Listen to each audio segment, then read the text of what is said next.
The wind that swept through Cedar Hollow that November morning carried more than the promise of winter. It carried judgment, whispered through frozen breath and narrowed eyes as the townspeople gathered in the trading post, their bodies pressed close, not just for warmth, but for the spectacle about to unfold. Maeve Hart stood in the back corner where she always stood, behind the flour barrels, half hidden in shadow, her rough wool shawl pulled tight against the cold that seeped through every crack in the building's weathered walls. Her hands, chapped and red from morning chores, gripped a short list of supplies they couldn't afford: salt, lamp oil, needles. Essentials only, nothing more. She didn't need to see the front of the room to know what was happening. The excited murmurs, the rustling of Sunday-best dresses hastily thrown over work clothes, the nervous laughter of young women preening like birds. It all told the same story. Rhett Calloway had come down from the mountains. "Is it true?" Martha Brennan's voice carried over the crowd, loud enough to draw smiles. "5 years alone up there, and now he wants a wife?" "That's what Henry said."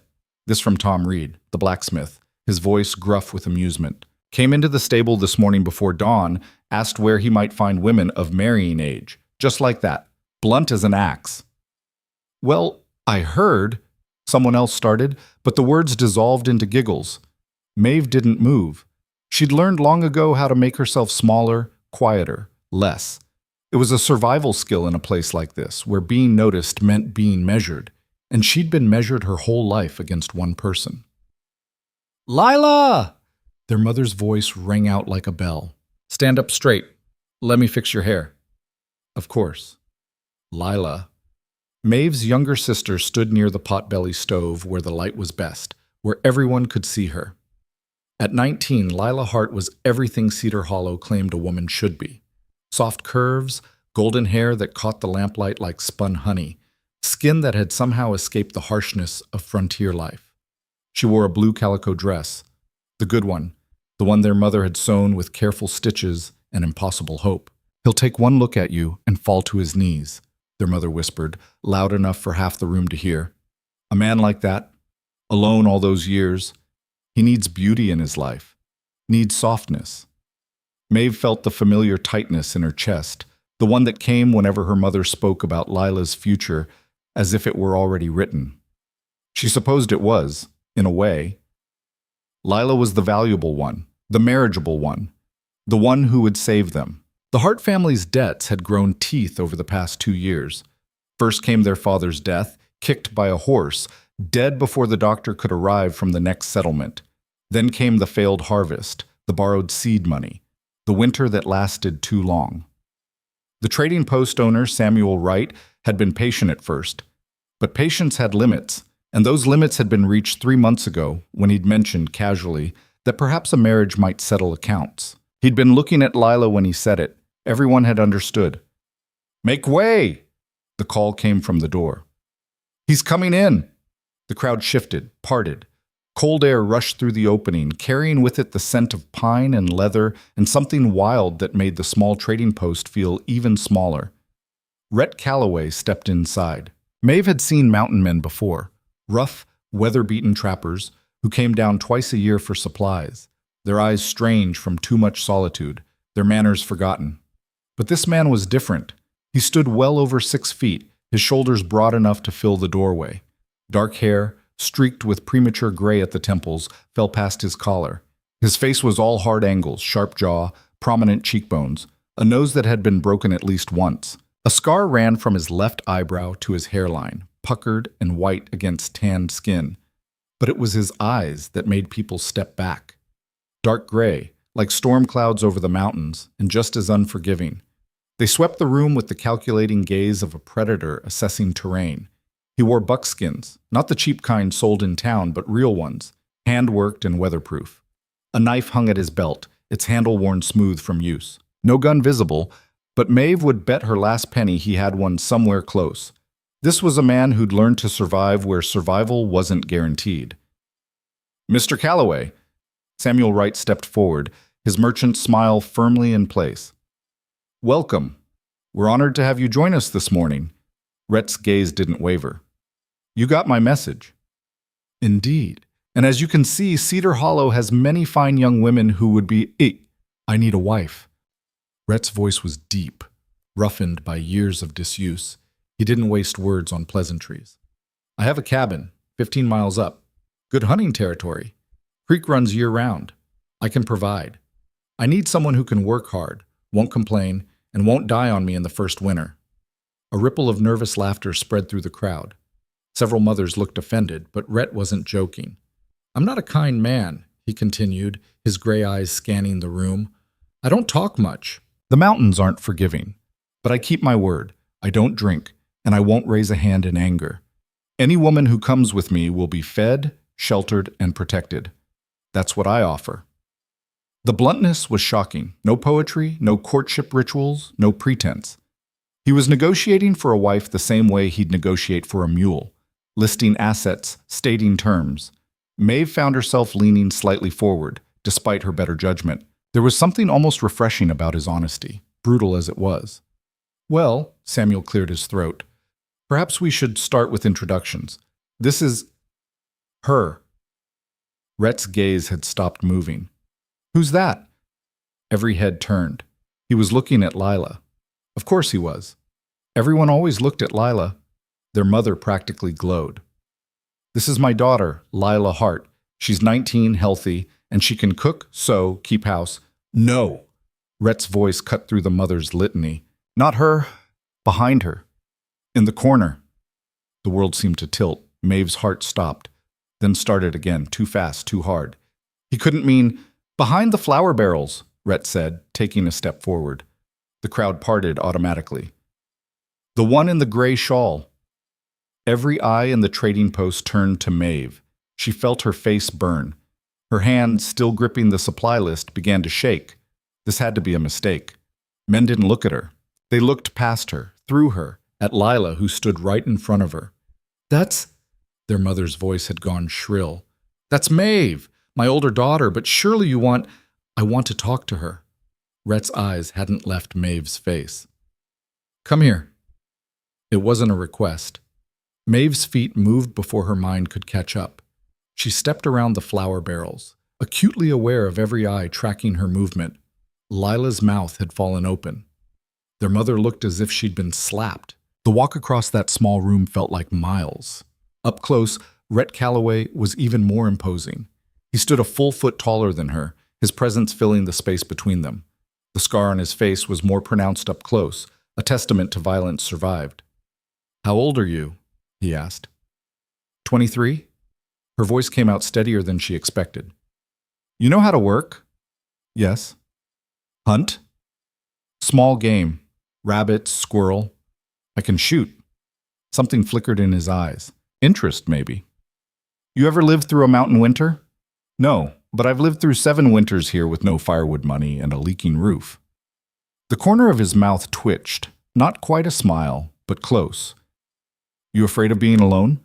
Maeve thought about the question, really thought about it. I'm alone in a crowded room. I don't think mountains would be much different. This time he did smile, barely. It transformed his face for just a moment, made him look younger, less dangerous. Then it was gone. You're the one who does the butchering. It wasn't a question. I've seen you. Last spring, when the Johnsons slaughtered that pig, you were the one who broke it down. Maeve blinked, surprised. You were in town last spring? Passing through, stayed one night. His gray eyes studied her face with an intensity that should have been uncomfortable, but somehow wasn't. Everyone else looked away. You didn't flinch. It needed doing. That's what I thought. He turned to Samuel Wright. I'll take her. The trading post erupted. Now wait just a minute. Maeve's mother pushed through the crowd, her face red. You can't just... Maeve isn't... Lila is the one you should... I made my choice.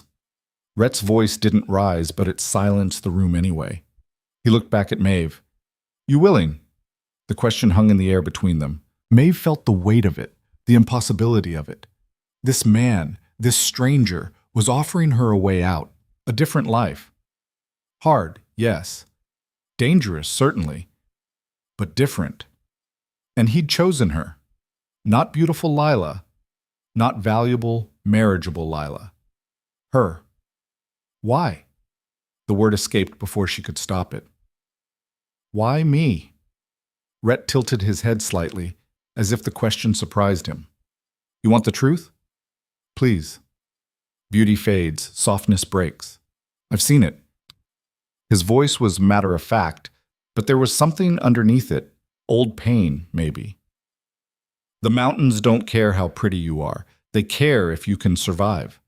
I watched you walk in here this morning before I came inside. You were carrying 3 pails of water from the creek. Your sister was still asleep. Your mother was fixing her hair, but you were working, again. He took a breath, his eyes never leaving hers. I need someone who knows how to work when work needs doing. Someone who won't fall apart when things get hard. And they will get hard. I need a partner, not a decoration. I need someone who'll stand when standing is all that's left to do. The room was completely silent now. You're that person, Rhett said simply. I saw it. So I'm asking, you willing? Maeve looked at him, this scarred, blunt stranger who saw something in her that her own family had overlooked her entire life. Then she looked at her mother's horrified face, at Lila's shocked expression, at the crowd of townspeople who'd spent 23 years treating her as less than. She thought about the debts that would crush them, about being passed over again and again while everyone waited for Lila to save them all, about staying in this town where she was invisible until they needed work done, about being chosen, not for her face or her youth or her charm, but for her strength, for the very things that had made her undesirable here. I'm willing, she heard herself say. Rhett nodded once, satisfied. We'll marry today, leave tomorrow morning, pack light, work clothes, warm things. Nothing decorative. Today? Her mother's voice cracked. You can't. She needs time to prepare. Today. Rhett's tone allowed no argument. He looked at Maeve. Unless you've changed your mind. No. The word came out firm. I haven't changed my mind. Good. He turned to Samuel Wright. You got a preacher in this town? Reverend Walsh, yes, but get him. I'll settle the family's debts with you after. Full payment. Samuel's eyebrows rose. That's a considerable sum, Mr. Calloway. I'm aware. Do we have an agreement? Samuel glanced at Maeve, at her stricken mother, at the shocked crowd. Then he looked back at Rhett, and the hard currency surely sitting in the trapper's pocket. Business was business. We have an agreement. The next 3 hours passed in a blur. Maeve found herself in the back room of the trading post, her mother and 2 neighbor women fluttering around her like agitated birds. They'd pulled out Lila's blue dress, trying to make it fit Maeve's taller, broader frame. It didn't. Stand still, her mother snapped, yanking at the fabric. Her hands were shaking. I can't believe you're doing this. Running off with a stranger to live in the wilderness like some kind of wife? Maeve kept her voice level. Isn't that what you've been planning for Lila? Marrying her off to settle debts? Her mother's face flushed. That's different. Lila is beautiful. I know. Maeve looked at her mother in the small, cracked mirror. I've known my whole life. That's not what I... Her mother stopped, her lips pressing into a thin line. You don't understand. Lila is delicate. She needs protection, comfort. You're stronger. You can handle hardship. So I should be grateful for a harder life because I'm capable of surviving it? That's not what I meant. Then what did you mean, Mother? The silence stretched between them, filled with 23 years of unspoken truths. Her mother looked away first. The gray wool dress, she finally said, her voice tired. You'll wear that. It's more practical anyway. The gray wool dress, the work dress. Of course. But Maeve didn't argue. Her mother was right. It was more practical, and somehow that felt appropriate. She wasn't marrying for love or beauty or any of the stories Lila had been raised on. She was marrying for survival, for escape, for the slim chance at something different. Romance could go to hell. She'd take honest work and being chosen over poetry any day. What? Lila found her as the women were leaving to fetch the preacher. Her sister slipped into the room, closing the door behind her. She looked perfect, as always. Golden hair neatly pinned, blue dress spotless, face carefully composed, but her eyes were red. May, she whispered. It was her childhood name for Maeve, unused in recent years. You don't have to do this. Yes, I do. But he's so rough, so hard. And the mountains, May, you could die up there. I could die here too, slowly, watching you marry some merchant's son while I clean houses for pennies until I'm too old to be useful.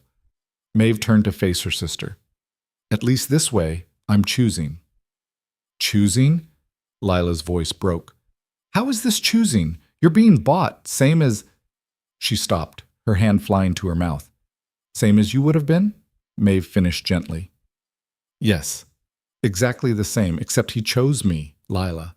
Not you. Me. Tears spilled down Lila's perfect cheeks.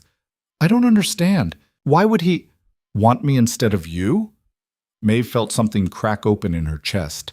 Something that had been locked tight for so long she'd forgotten it was there. Maybe because I can skin a rabbit. Maybe because I don't flinch at blood.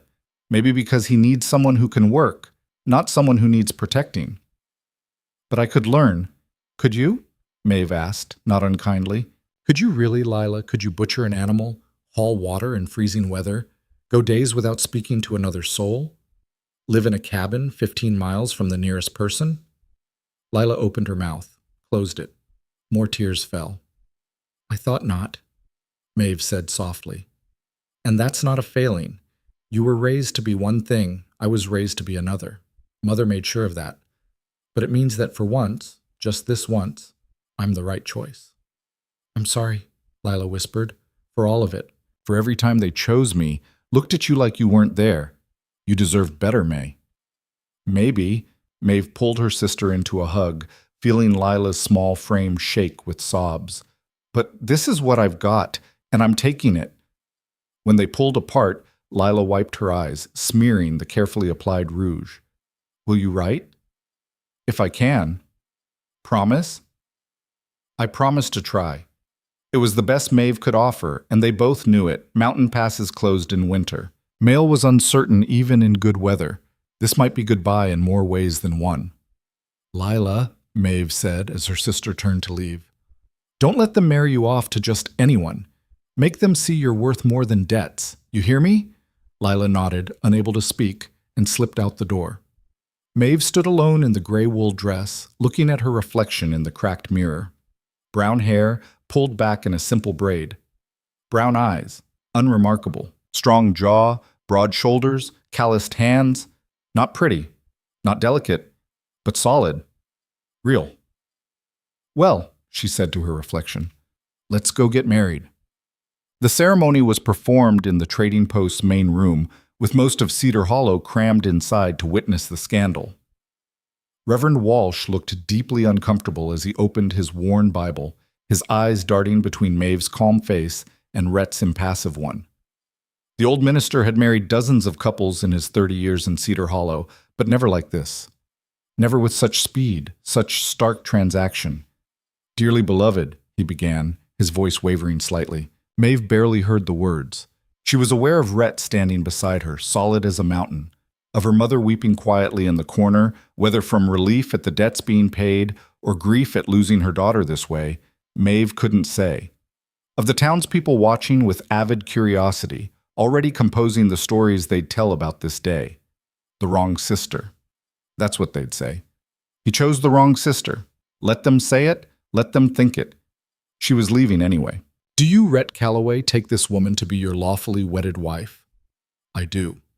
No hesitation. And do you, Maeve Hart, take this man to be your lawfully wedded husband? Maeve looked up at Rhett. His gray eyes met hers, steady and certain. He'd made his choice, strange as it was. Now she was making hers. I do.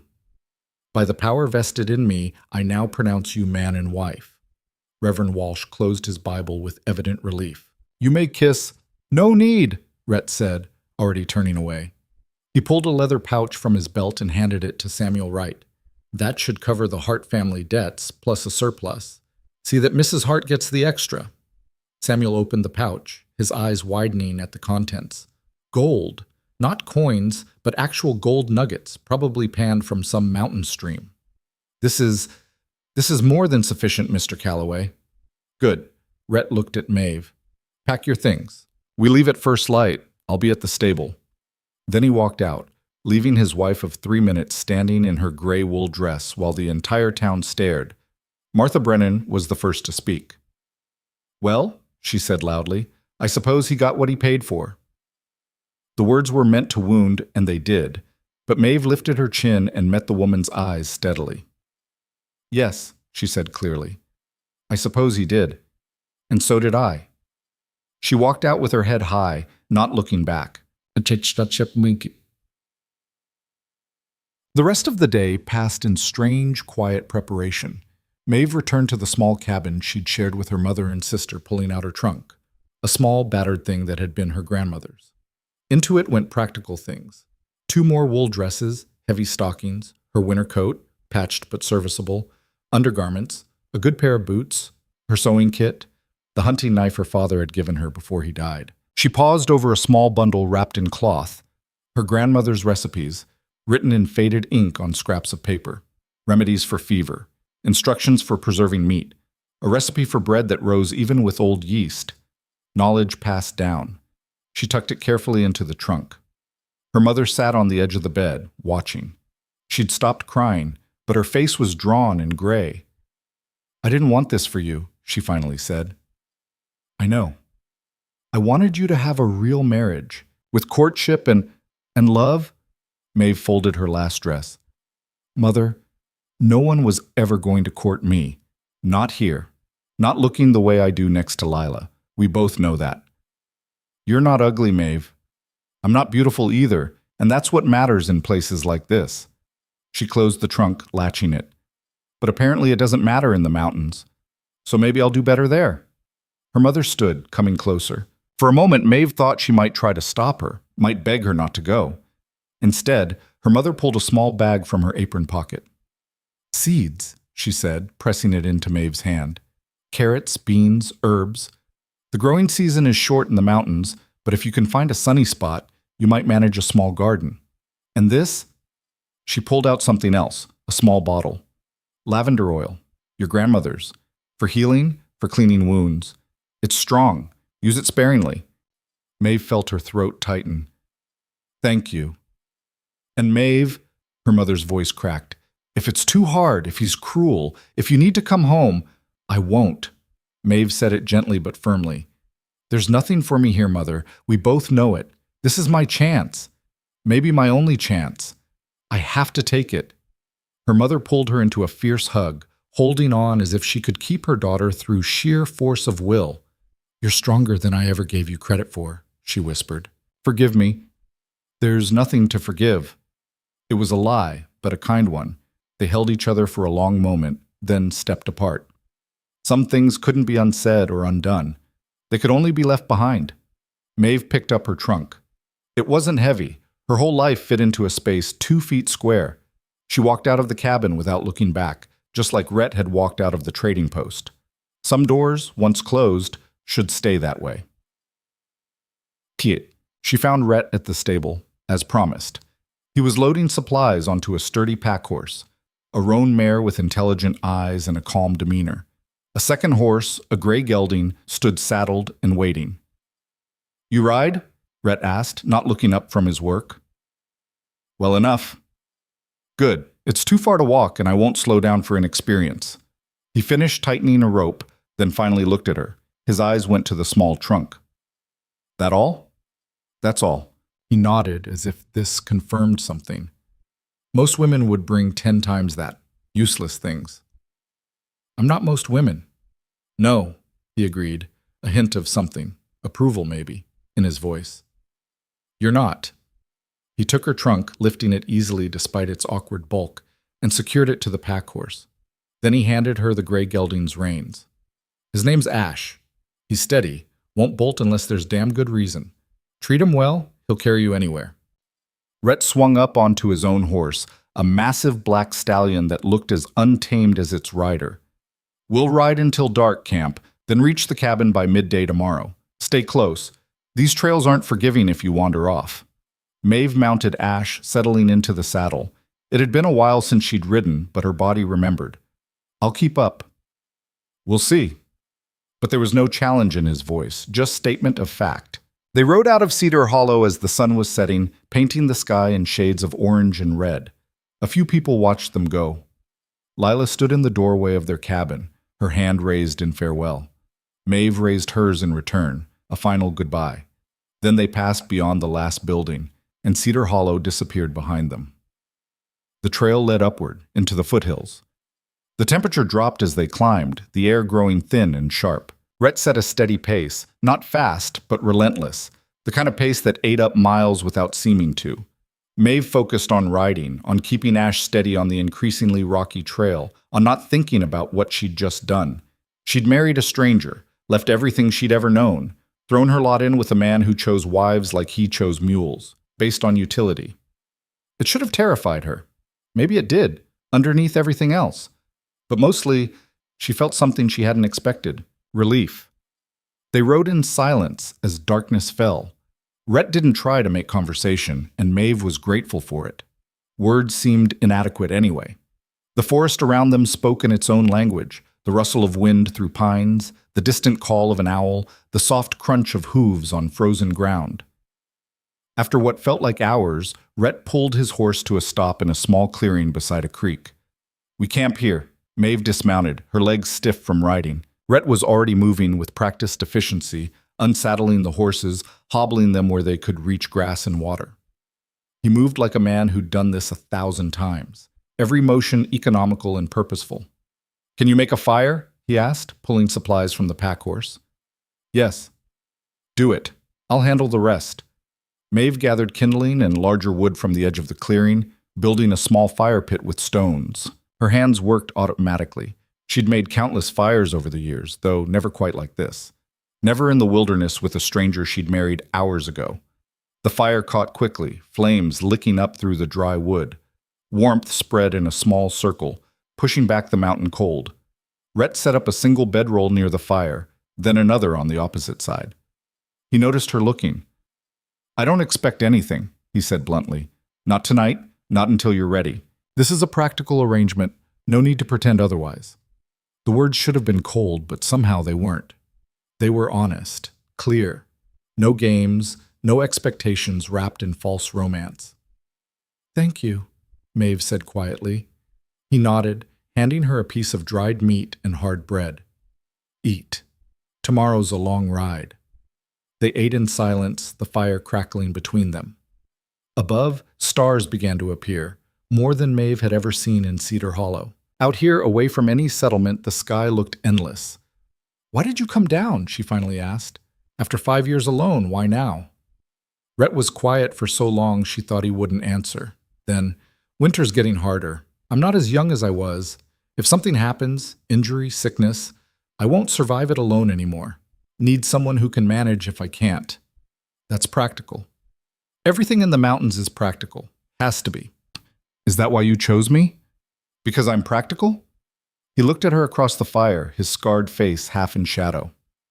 "I chose you because you're the only woman in that room who looked like she could survive what's coming. Everyone else, they've been protected from the worst of things. Kept soft. You haven't. Life hardened you up. Made you useful." Made you useful. It should have been an insult. Instead, it felt like the first honest compliment Maeve had ever received. "I won't let you down," she said. "I know. That's why you're here." He settled back against his saddle, pulling his hat down over his eyes. "Get some sleep. Dawn comes early." Maeve lay down on her bedroll, pulling her coat tight against the cold. The ground was hard beneath her, the night sounds of the forest strange and slightly frightening. Everything about this was strange. The man across the fire, the decision she'd made, the life she was riding toward. But as she closed her eyes, she realized something. For the first time in her life, someone had chosen her first. Not as a consolation prize, not as a last resort, not because the better option wasn't available. Rhett Calloway had looked at a room full of women, including beautiful Lila, and chosen Maeve, deliberately, purposefully, because he saw something in her worth choosing. It wasn't love, it wasn't even affection, but it was real. And right now, that was enough. Dawn came with frost on the ground and mist hanging low in the trees. Maeve woke to find Rhett already up, the fire rebuilt, coffee boiling in a battered pot. He handed her a cup without speaking, and she took it gratefully, the heat seeping into her cold hands. They broke camp quickly, speaking only when necessary.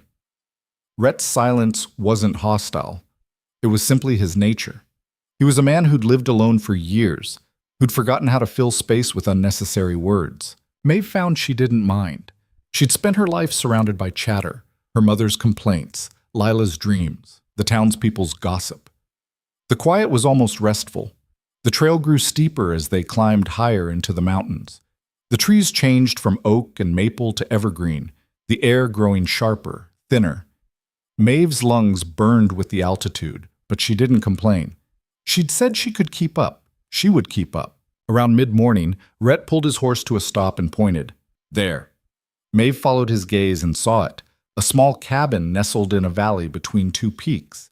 It was built from logs, solid and square, with a stone chimney rising from one end. Behind it, a lean-to stable. A creek ran nearby, its water dark and fast-moving. It looked isolated, impossibly isolated. The nearest neighbor, Rhett had said, was over 15 miles away. In winter, they would be completely cut off. That's home, Rhett said. What's left of today, tomorrow, and every day after. Just us, the mountains, and whatever we can make of it. Maeve looked at the cabin, at the wilderness surrounding it, at the man beside her who'd become her husband. This was it. This was what she'd chosen. No going back now. Then let's go home, she said. They rode down into the valley as the sun climbed higher, two figures against the vast mountain landscape, a scarred trapper and the woman no one expected him to choose. Together, toward whatever came next. Behind them, Cedar Hollow might as well have been another world. Ahead lay something unknown, something hard, something that would test every bit of strength Maeve had spent her life building. She was ready. The cabin was smaller than Maeve had imagined, but solid, real. Rhett dismounted first, his movements fluid despite hours in the saddle, and began unloading the pack horse with the same methodical efficiency he applied to everything. Maeve slid down from Ash, her legs trembling slightly from the long ride and the weight of what she was seeing. This was it. Not a temporary stop, not a place to pass through. Home. The door hung slightly crooked on its leather hinges. The windows were small, covered with oiled paper rather than glass. The roof looked sound, though, and the chimney showed signs of recent use. No birds nesting, no crumbling mortar. Stables around back, Rhett said, nodding toward the lean-to structure. Get Ash settled. Fresh water in the trough, hay in the corner. I'll start on the supplies. It wasn't a request, and Maeve didn't treat it as one. She took Ash's reins and led him around the cabin, finding the stable exactly as described. Two other horses were already there. Rhett's black stallion, Storm, and a sturdy brown mare that looked like she'd seen plenty of mountain winters. Maeve unsaddled Ash, rubbing him down with a handful of straw. The horse nickered softly, already more relaxed than she felt. You and me both, she murmured, checking his hooves for stones. New place, new life. Let's hope we're both up for it. By the time she returned to the front of the cabin, Rhett had already hauled most of the supplies inside.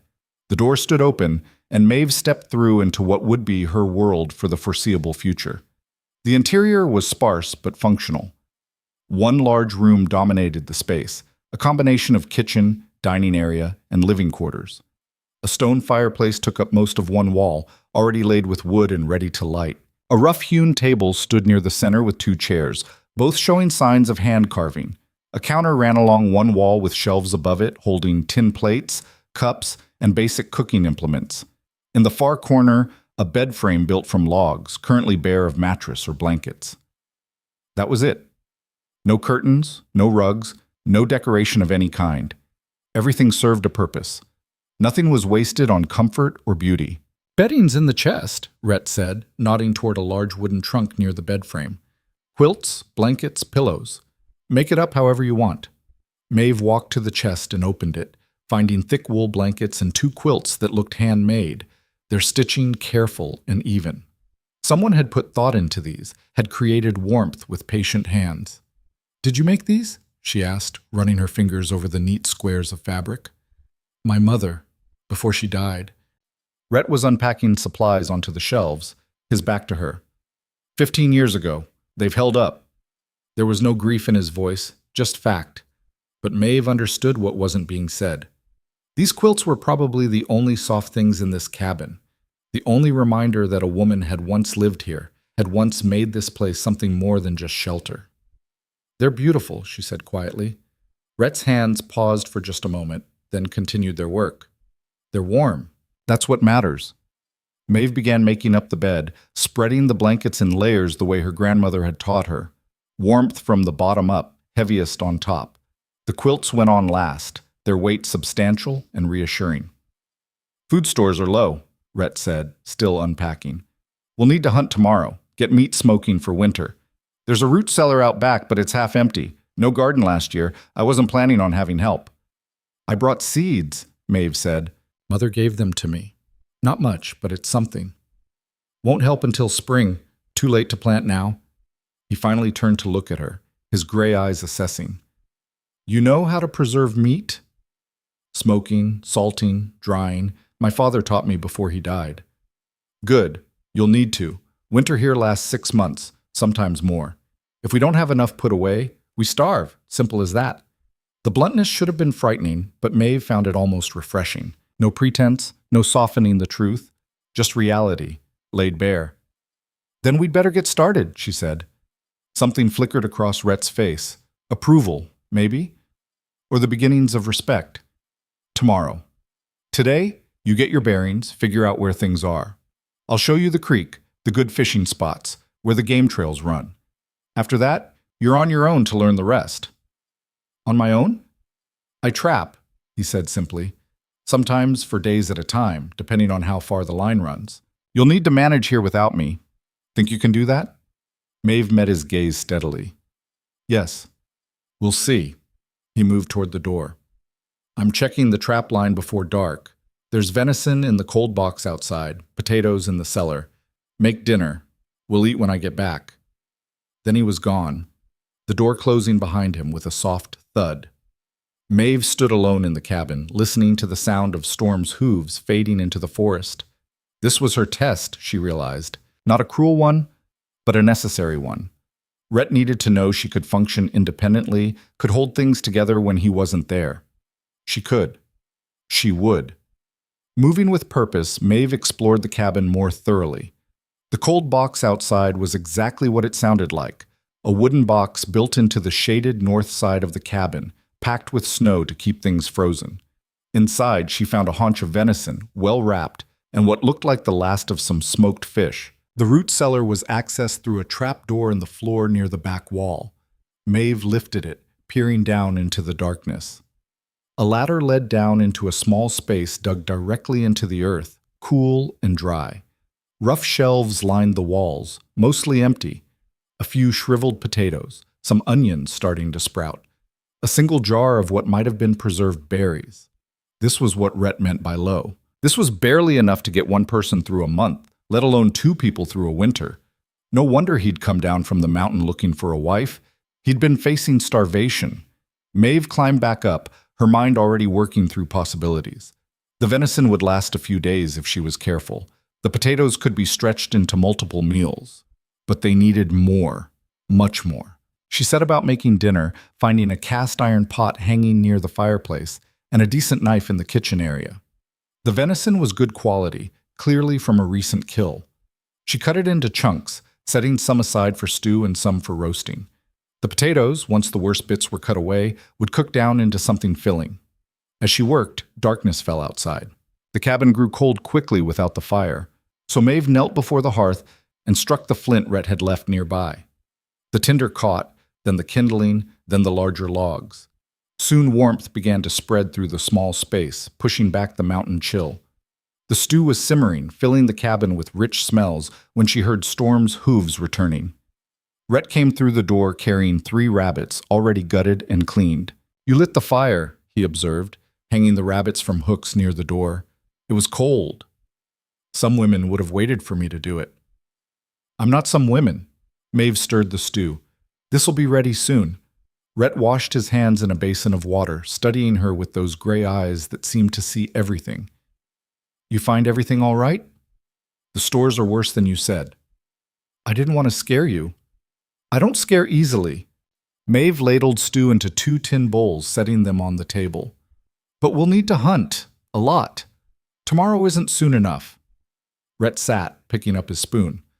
Agreed. We'll start at dawn. There's a salt lick about 2 miles north. Deer come through regular. If we're lucky, we can take down 2, maybe 3, before they scatter. They ate in silence, the only sounds the crackling of the fire and the occasional scrape of spoons against tin. The stew was simple, nothing fancy, but it was hot and filling and made from what they had. It's good, Rhett said after his second bowl. Better than I usually manage. You usually manage? I'm not helpless. There was a hint of defensiveness in his voice. But cooking isn't where my skills lie. I can keep myself alive. That's about it. Fair enough. Maeve collected the bowls, taking them to the basin. I can cook, among other things. The other things are what I'm counting on. She turned to look at him. He was leaning back in his chair, watching her with an expression she couldn't quite read. Not hostile, not warm, assessing, always assessing. You're wondering if you made the right choice, Maeve said. I'm wondering if you'll still be here come spring. Most people can't handle the isolation, the silence, being cut off from everything. Most people aren't me. No, he agreed. They're not. But talk is cheap. Actions matter. We'll see what yours say. It was a challenge, clear and simple. Prove yourself or admit defeat. Maeve had spent her whole life proving herself to people who never saw her anyway. At least Rhett was honest about the test. You'll see, she said quietly.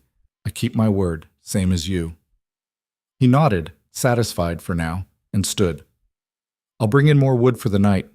You'll want to keep the fire going steady. Temperature drops fast after dark up here. I'll manage. I know. That's why you're here. After he went outside, Maeve cleaned up the dinner things, banking the fire the way her father had taught her. Not too high, not too low. Steady and sustainable, like everything else in this new life would have to be. She was drying the last bowl when Rhett returned, his arms full of split logs. He stacked them neatly near the hearth, then straightened, brushing bark from his shirt. Bed's made up? He asked. Yes. Good. You take it. I'll sleep by the fire tonight. Maeve frowned. This is your home. Your bed. And you're my wife. You take the bed. Rhett, I'm not arguing about this. His voice was firm, but not unkind. You've had a long 2 days. Get some rest. We hunt at dawn, and I won't slow down because you're tired. There was no point in fighting him on it, Maeve realized, and honestly, she was exhausted. The bed looked impossibly inviting after the hard ground of last night. Thank you, she said. He just nodded, already pulling blankets from the chest to make himself a pallet near the fire. Maeve retreated to the bed, pulling off her boots but keeping her dress on. It felt strange sleeping in the same room as a man who was essentially a stranger, even if he was technically her husband. But Rhett had made his intentions clear, or rather, his lack of them. This was practical, an arrangement. She pulled the quilts up to her chin, feeling their weight, their warmth. Through the dim light, she could see Rhett settling near the fire, his back to her, giving her what privacy the small space allowed. Rhett, she said quietly. Yeah? Why didn't you just hire help? Someone to manage things when you're trapping. It would have been simpler than a wife. Silence stretched between them. Then, hired help leaves when winter gets bad, when things get hard. I needed someone with skin in the game, someone who can't just walk away when it suits them. So you married me to trap me here. I married you because you're capable, and because you chose to come. Big difference. He shifted, the firelight casting shadows across his broad shoulders. And because I saw how your family treated you, how that whole town treated you, figured you might want a chance at something different, even if it's hard. The words hit Maeve unexpectedly, settling into a place in her chest she hadn't known was empty. He'd seen her, really seen her. Not just her usefulness, but her situation, her invisible suffering. It is different, she said softly. Hard, but different. Yeah, get some sleep, Maeve. Tomorrow starts early. She closed her eyes, listening to the fire crackle and the wind moving through the pines outside.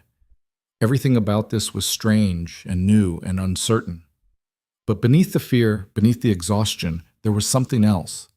Hope. The next morning came sharp and cold, gray light filtering through the oiled paper windows. Maeve woke to find Rhett already up, the fire rebuilt, coffee brewing. He handed her a cup and a piece of cold venison without speaking. "We leave in 10 minutes," he said. "Dress warm. Bring your knife." They set out into a forest still dark with pre-dawn shadows, Rhett moving like a ghost between the trees.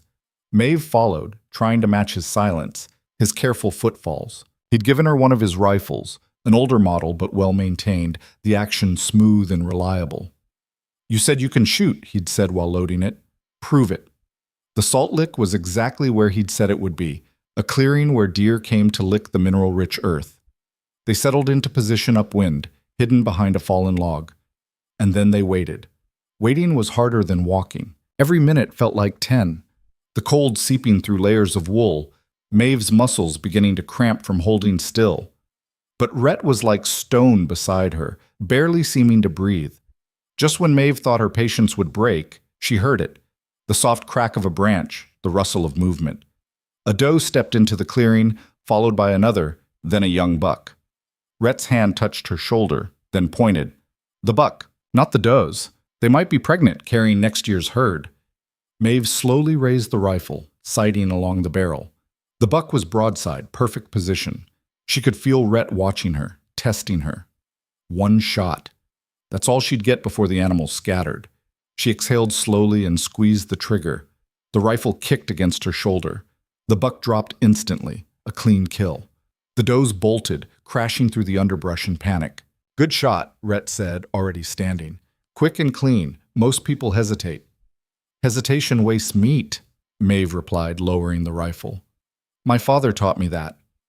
They field-dressed the buck together, Rhett working with practiced efficiency while Maeve held and cut where needed. It was messy work, blood on their hands, the sharp smell of death in the cold air. But it was necessary. Survival wasn't clean. "You don't flinch," Rhett observed, removing the heart and liver. Valuable meat, saved separately. "No point. Dead is dead. Might as well make use of it." He glanced at her, something like approval in his eyes. "Your father taught you well." "He tried. Died before he could teach me everything." "What happened?" "Kicked in the head by a horse. Died instantly." The words still hurt, even years later. "I was 18. Lila was 14. Mother fell apart. I had to hold things together." Rhett was quiet for a moment, his hands still working. "That why you're not soft? Life didn't give you the luxury?" "Something like that." "Good. Soft doesn't survive up here." They hauled the buck back to the cabin using a travois Rhett had constructed from branches. By the time they arrived, the sun was fully up, and Maeve's arms ached from the work. But there was satisfaction in it too. Meat for the winter, earned through skill and effort. The rest of that day was spent butchering, smoking, and preserving. Rhett had a smokehouse behind the cabin, a small structure with racks inside for hanging meat. They worked together in synchronization, Rhett cutting, Maeve trimming and preparing. "Salt goes here," he said, showing her how much to use. "Too little, meat spoils. Too much, it's inedible. You have to find the balance." "Like everything else," Maeve murmured. "Exactly." By evening, they had dozens of strips of venison hanging in the smokehouse, the fire beneath burning low and steady. It would take days to fully cure, but it was a start. "Tomorrow we check the trap line," Rhett said over dinner. "More stew, this time with fresh liver mixed in. It runs about 8 miles through the forest. Takes most of a day to walk it. You'll need to learn the route in case something happens to me." "What kind of something? Injury? Sickness? Animal attack? Any of it?" He met her eyes across the table. "If I go down, you need to be able to keep things running. That means knowing where everything is, how everything works." "Show me," Maeve said simply. "I'll learn." The next week fell into a brutal rhythm. Every morning before dawn, they were up and working, hunting, trapping, preserving, preparing. Rhett taught her the trap line, showed her how to set snares, how to read animal signs, where to find game. He taught her which plants were edible, which were poisonous, how to follow a creek to avoid getting lost. He was a hard teacher, demanding and unforgiving. When Maeve made mistakes, he corrected them sharply. When she succeeded, he simply nodded and moved on to the next lesson. "You're not here to be coddled," he said when she bristled at a particularly harsh criticism. You're here to survive. That means learning fast and remembering what you learn. I understand that. Do you? Because every mistake up here can kill you. Eat the wrong plant, you die. Fall through ice, you die. Get lost in a storm, you die. I'm not being cruel. I'm keeping you alive. He was right, and Maeve knew it. She swallowed her pride and learned. Gradually, the cabin began to fill. Smoked venison, dried rabbit, fish caught from the creek, and preserved. Maeve found wild onions and dug them up, storing them in the root cellar. She gathered pine nuts, knowing they'd provide valuable protein. Every day was a race against winter, storing what they could while they still could. Through it all, Rhett remained distant but not unkind. They slept in separate spaces, her in the bed, him by the fire. They worked together during the day but maintained a careful separateness. It was strange being married but not really married, partners in survival but not in intimacy. One evening, 3 weeks after their arrival, Maeve sat by the fire repairing one of Rhett's shirts. The fabric was worn thin in places, but it could be salvaged. Across from her, Rhett was working on a new trap, his hands moving with practiced skill. "Can I ask you something?" Maeve said, not looking up from her sewing. "Can I stop you?" "Probably not." She smiled slightly. "Why 5 years alone? Before you came down looking for a wife, why so long by yourself?" Rhett's hands paused. For a moment she thought he wouldn't answer. Then, "Had a wife before. Sarah. Married young, came up here together." Maeve's hands stilled. "What happened?" "First winter was hard, harder than usual. She wasn't prepared, wasn't strong enough. Got sick in January, fever, pneumonia. I tried everything, rode down to get the doctor, but the passes were snowed in. By the time I got back, she was—" He stopped, his jaw working. "She was gone." "I'm sorry," Maeve said quietly. "It was my fault. Brought her up here thinking love was enough. It wasn't. Killed her, my ignorance did."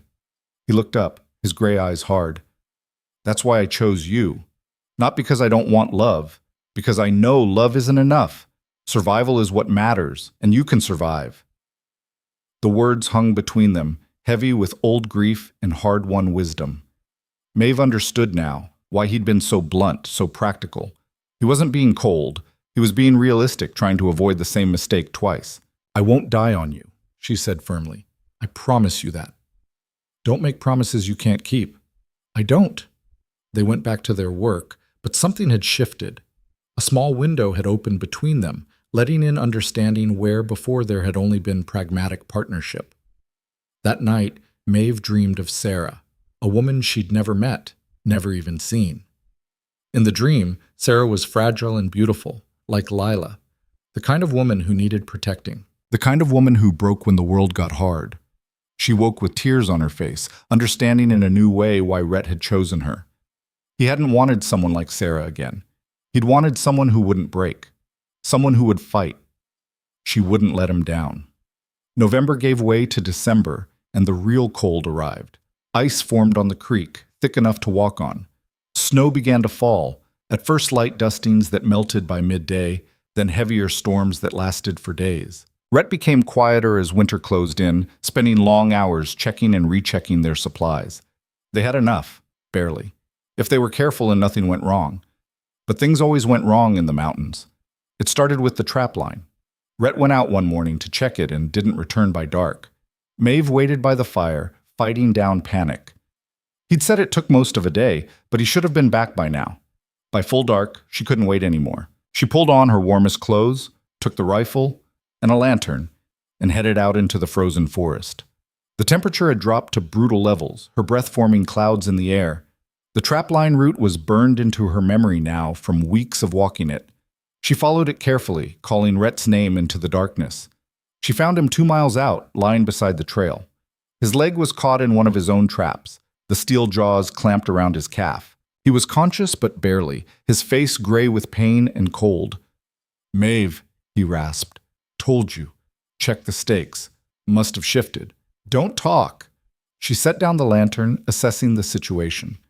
The trap had taken him hours ago, based on how much blood had soaked into the snow. If she didn't get him free and back to the cabin soon, he'd die from exposure. The trap mechanism was simple enough, but it required strength to open against the spring tension. Maeve braced herself, gripped the jaws, and pulled with everything she had. The trap opened. Rhett gasped in pain as his leg came free, the wound bleeding freely now that pressure was released. "I need to bind this," Maeve said, already tearing strips from her underskirt. "Then we're getting you home." "Can't walk," Rhett gritted out. "Then I'll help you."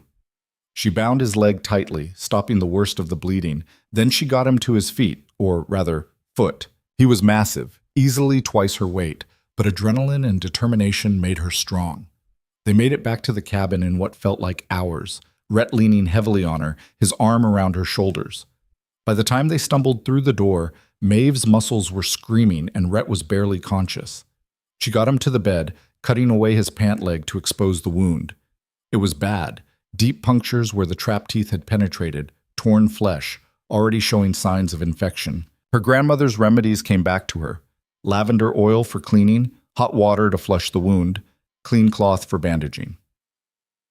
She worked through the night, cleaning and binding, making poultices from herbs she'd gathered during the fall. Rhett drifted in and out of consciousness, sometimes lucid, sometimes fevered. "Sarah," he mumbled at one point. "I'm sorry. Couldn't save you." "I'm not Sarah," Maeve said firmly, pressing a cool cloth to his burning forehead. "I'm Maeve, and you're going to be fine." By morning, the fever had broken. Rhett opened his eyes, clear and aware, and found Maeve sitting beside the bed, exhausted but watchful.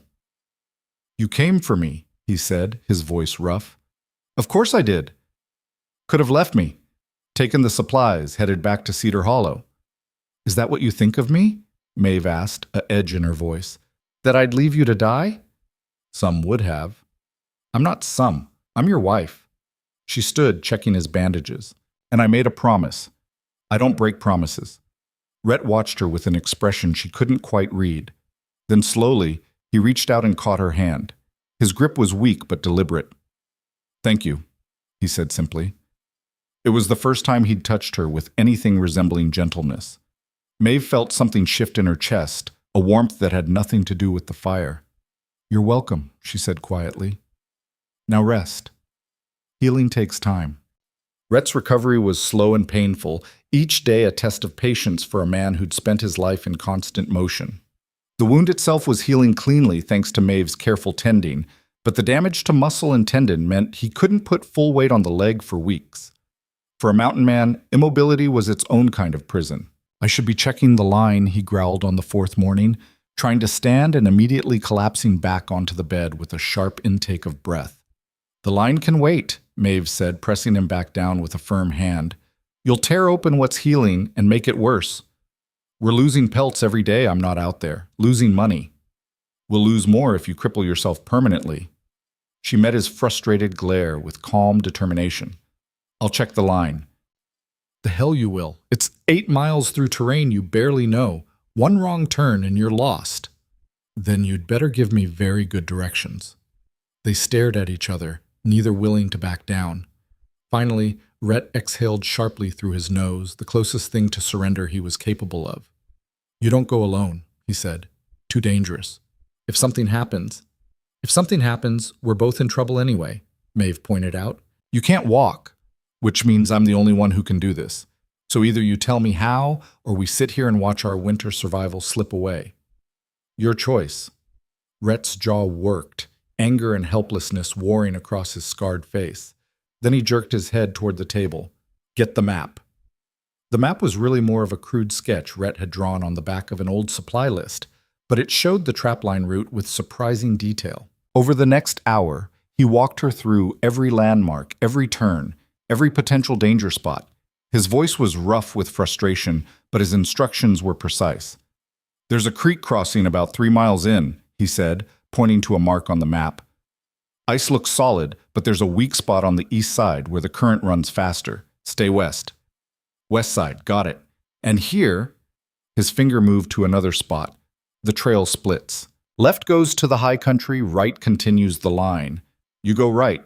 Left will get you lost in territory you don't know." Maeve memorized every detail, every warning. When Rhett finally ran out of instructions, she strapped on her warmest clothes, took the rifle, and headed for the door. "Maeve," Rhett's voice stopped her. She turned back to find him sitting on the edge of the bed, his gray eyes serious. If you're not back by dark, I'm coming after you. Leg or no leg. I'll be back by dark. See that you are. I didn't go through the trouble of finding a wife just to have her freeze to death in the woods. There was something underneath the gruff words, something almost tender. Maeve felt it settle warm in her chest as she stepped out into the brutal December cold. The forest was transformed by winter, everything sharp-edged and glittering with ice. Her breath formed clouds that hung in the still air, and the snow crunched loud under her boots. Maeve moved carefully, following Rhett's directions, checking each landmark against his map. The first trap held a rabbit, frozen solid but still valuable. She reset the trap the way Rhett had taught her and moved on. The second was empty, sprung by some animal too clever or too quick to be caught. The third held a marten, its dark fur thick and glossy. By the time she reached the creek crossing, her hands were numb despite her gloves and her face ached from the cold. The creek looked like solid ice, deceptively smooth. She remembered Rhett's warning about the east side and tested the ice carefully on the west before crossing. It held. Barely. She could hear the water rushing underneath, could feel the ice flex slightly with each step. Her heart hammered as she crossed, one careful step at a time, until she reached solid ground on the other side. The rest of the line yielded 2 more rabbits and another marten. Not a fortune, but enough to make the trip worthwhile. By the time Maeve started back, the sun was already sinking toward the horizon, painting the snow in shades of orange and pink. She made it back to the cabin just as the last light was fading, her arms full of frozen pelts and her body shaking with exhaustion and cold.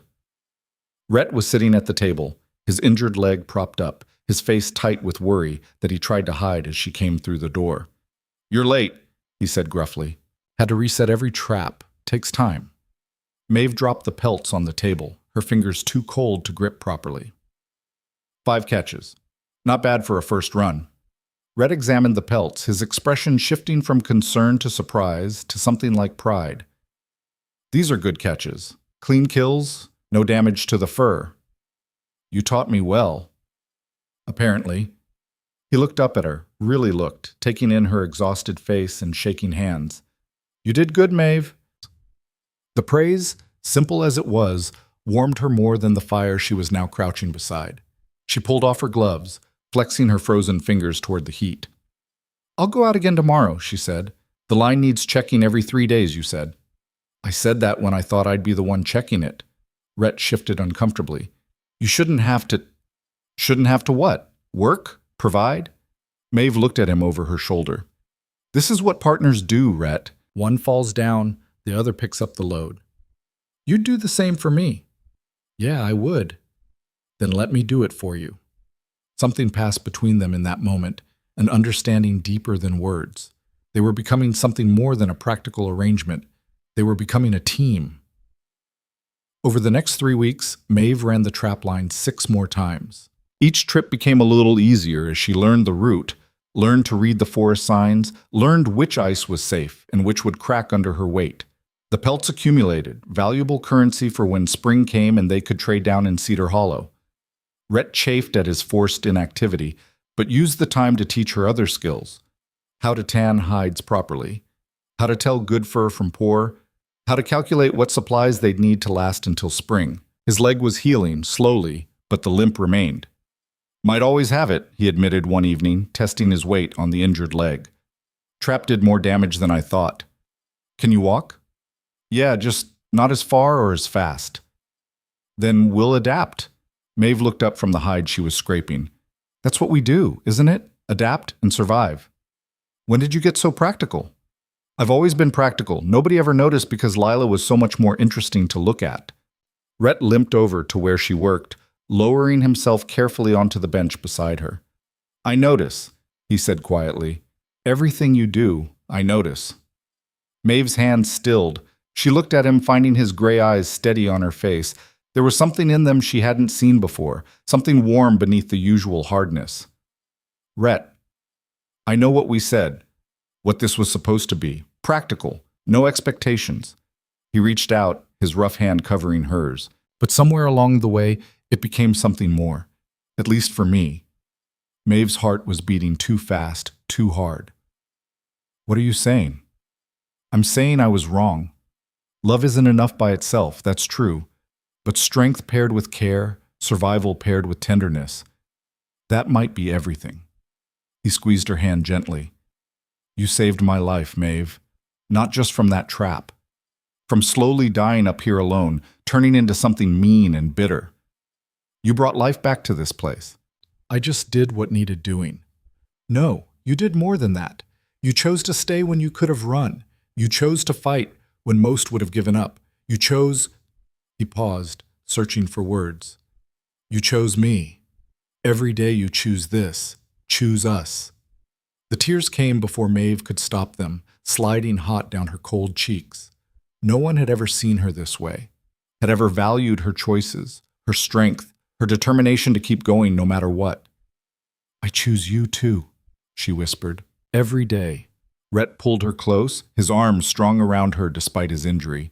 Maeve leaned into his warmth, feeling something inside her finally relax, finally believe that maybe she'd found where she belonged. They sat like that for a long time, the fire crackling, the wind howling outside. Two people who'd started as strangers becoming something that felt remarkably like home. That night, for the first time, Rhett didn't sleep by the fire. They shared the bed, not out of obligation or expectation, but out of choice. Out of something that was growing between them, rooted in respect and watered by shared survival. January arrived with a vengeance, bringing the kind of cold that made previous weeks seem mild by comparison. The mercury in the thermometer outside dropped so low it disappeared from view. The horses huddled in the stable, their breath forming clouds of ice. Even inside the cabin with the fire roaring, frost formed on the inside of the windows. This is the hard part, Rhett said one morning, staring out at a world turned white and hostile. Next 6 weeks are when most people break. Then it's good I don't break easily. But even Maeve felt the weight of it. The endless cold, the isolation, the knowledge that they were completely cut off from any help. The mountain passes were buried under 10 feet of snow. The nearest neighbor might as well have been on the moon. It was during the second week of January that Maeve realized she'd missed her monthly bleeding. Once could be stress or cold or hard work, but she kept track, had always been regular, and this was definite. She was pregnant. The realization hit her like a physical blow, stealing her breath. A baby. Here, in this isolated cabin, with the nearest doctor 3 days' ride away in good weather and completely unreachable in winter. For the first time since leaving Cedar Hollow, real fear gripped her. She said nothing to Rhett for 2 days, trying to think through what this meant, what they would do. But he knew her too well now, noticed the way she touched her stomach absently, the way her face went pale at the smell of the morning coffee. You're pregnant, he said on the third morning. It wasn't a question. Maeve looked up from the bread she was kneading, meeting his eyes across the cabin. Yes. How long? 6 weeks, maybe 7, since just after we arrived. Rhett was quiet for a long moment, his scarred face unreadable. Then he crossed to her, his hands coming up to frame her face with unexpected gentleness. Are you scared? He asked. Terrified. Good. Fear keeps you careful, keeps you alive. He kissed her forehead, a gesture so tender it made her throat tight. We'll manage. Women have been having babies in harder places than this. Not many live to tell about it. You're not most women, remember? He smiled slightly. You're Maeve Calloway. You dragged my sorry carcass through the snow with a mangled leg. You run an 8-mile trap line in sub-zero weather. You can do this too. What if I can't? Then we'll do it together. His hands dropped to her shoulders, steady and sure. I won't let anything happen to you, I swear it. It was a promise he couldn't really keep, and they both knew it. Childbirth was dangerous, even in the best circumstances. Out here isolated and alone, it could be deadly. But the promise mattered anyway, the intention behind it. We need to prepare, Maeve said, forcing her voice steady. I'll need clean cloth, hot water, something for the pain. Willow bark tea. I know where to find it come spring. And there's a woman, Hannah Mackenzie, about 20 miles south. She's a midwife, helps the trappers' families. Rhett was already thinking ahead, planning. I can ride down in early summer, bring her back before your time comes. If the baby comes on time. It will. It has to. The determination in his voice was almost fierce. "You're strong. The baby will be strong. We'll get through this." Maeve wanted to believe him, needed to believe him, so she nodded and went back to kneading bread, letting the familiar rhythm calm her racing heart. The pregnancy changed everything and nothing. The work still needed doing, the survival still required constant effort, but now there was an added weight to every action, every decision. Maeve had to stay healthy, had to stay strong, for 2 lives instead of 1. Rhett became almost overprotective, trying to take on tasks Maeve had been handling. She pushed back, refusing to be treated as fragile. "I'm pregnant, not dying," she said when he tried to stop her from carrying water. "I need to stay strong, and that means working. You need to rest. I'll rest when the baby comes. Until then, we both pull our weight." They compromised, Rhett taking on the heaviest tasks while Maeve handled everything else. The trap line became his responsibility again as his leg healed enough to manage the distance, though he still limped heavily. Maeve focused on the cabin work, on preparing for spring, on storing every scrap of knowledge about childbirth she could remember from helping neighbors back in Cedar Hollow. February brought a brief thaw, temperatures rising just enough to make the snow heavy and wet. It was during this thaw that disaster struck. Rhett had gone to check the trap line, promising to be back by midday. Midday came and went, then afternoon, then evening. Maeve stood at the window as darkness fell, watching for any sign of him, her heart climbing into her throat. He'd been gone too long. Something was wrong. She couldn't go after him, not pregnant, not in the dark, not with another storm rolling in. All she could do was wait and pray to any force that might be listening that he'd make it back. The storm hit around midnight, fierce and sudden. Wind screamed around the cabin, driving snow so thick Maeve couldn't see 3 feet beyond the windows. The fire roared and guttered as wind found its way down the chimney, and Rhett was out there somewhere, lost in it. Maeve fed the fire constantly, keeping it blazing as a beacon. She hung a lantern in the window, though she doubted it would be visible through the blizzard. Then she wrapped herself in blankets and waited, straining to hear anything over the howl of the storm. Hours passed. The fire burned low despite her efforts. The cold crept in through every crack, turning the cabin into an icebox. Maeve's hand shook as she added more wood, and she couldn't tell if it was from cold or fear. He should have taken shelter. He was too experienced to try to push through a blizzard. But what if he was hurt? What if he'd fallen, couldn't find shelter, was lying somewhere freezing to death? The thoughts spiraled darker and darker until Maeve wanted to scream. Instead, she forced herself to breathe, to think practically. If Rhett didn't return by morning, she'd have to go after him.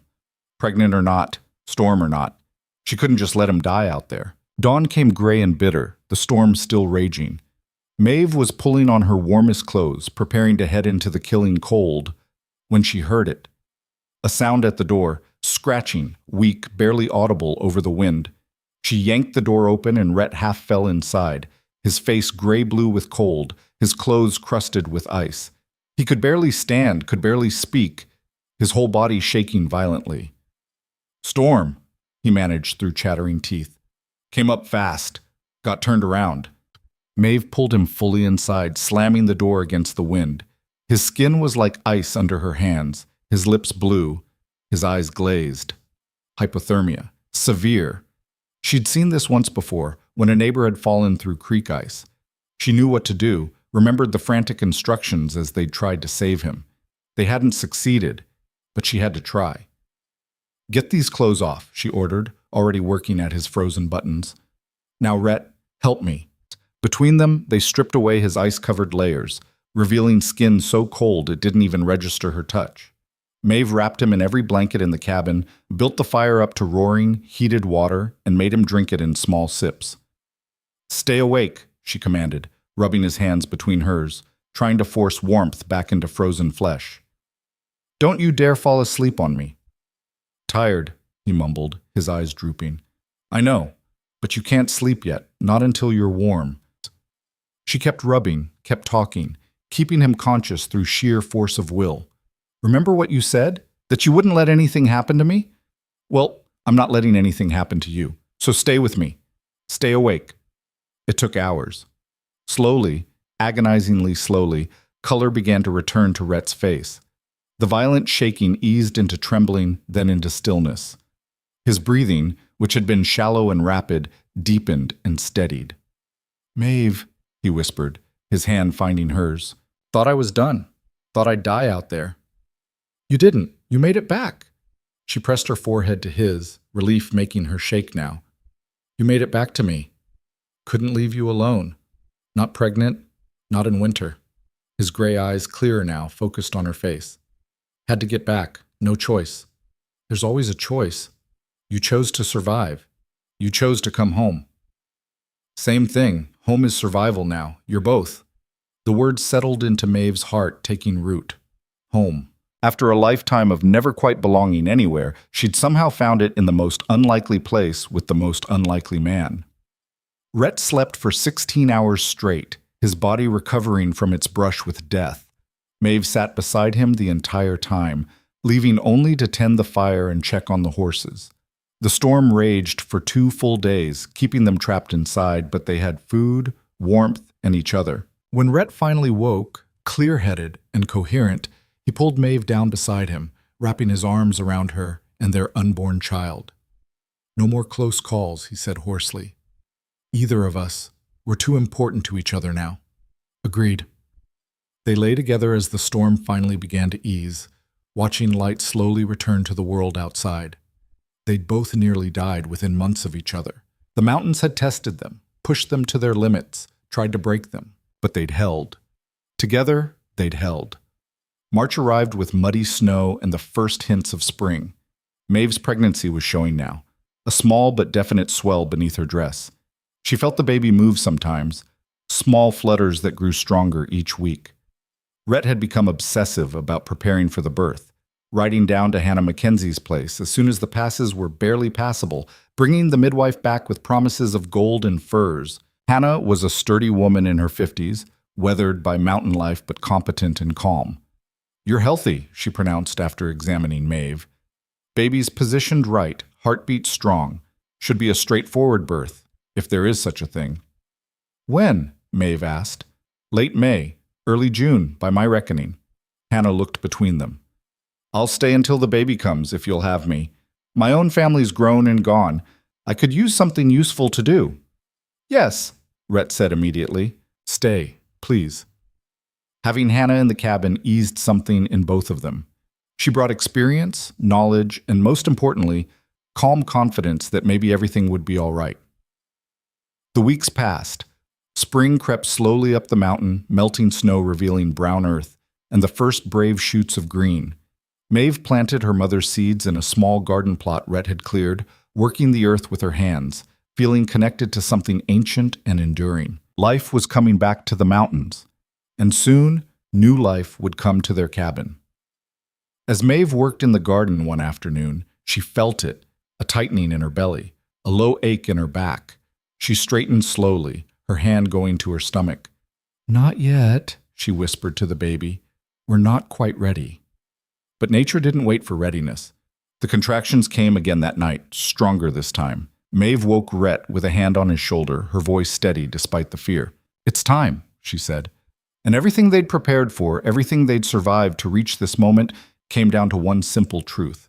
They would face this together, whatever came. Rhett was on his feet instantly, all traces of sleep vanishing from his face. In the dim pre-dawn light, Maeve could see fear flash across his features before he locked it down behind practiced calm. He'd lost one wife to the mountains. He wouldn't lose another. "Hannah!" he called, moving to wake the midwife who slept on a pallet near the fire. It started.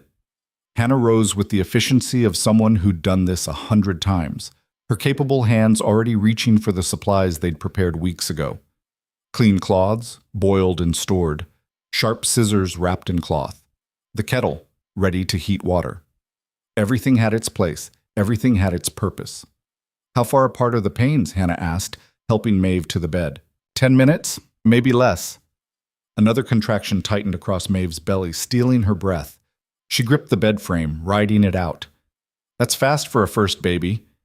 Hannah's weathered face remained calm, but her eyes were sharp, assessing. "How long have you been feeling them?" "Since yesterday afternoon. I thought it was just the usual aches." Maeve exhaled as the contraction eased.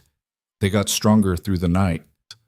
"Why didn't you wake me?" Rhett demanded, his voice rough with worry and frustration. "Because I wasn't sure. Didn't want to alarm everyone for nothing." Maeve managed a weak smile. Turns out, it wasn't nothing. Hannah was examining her now, her experienced hands gentle but thorough.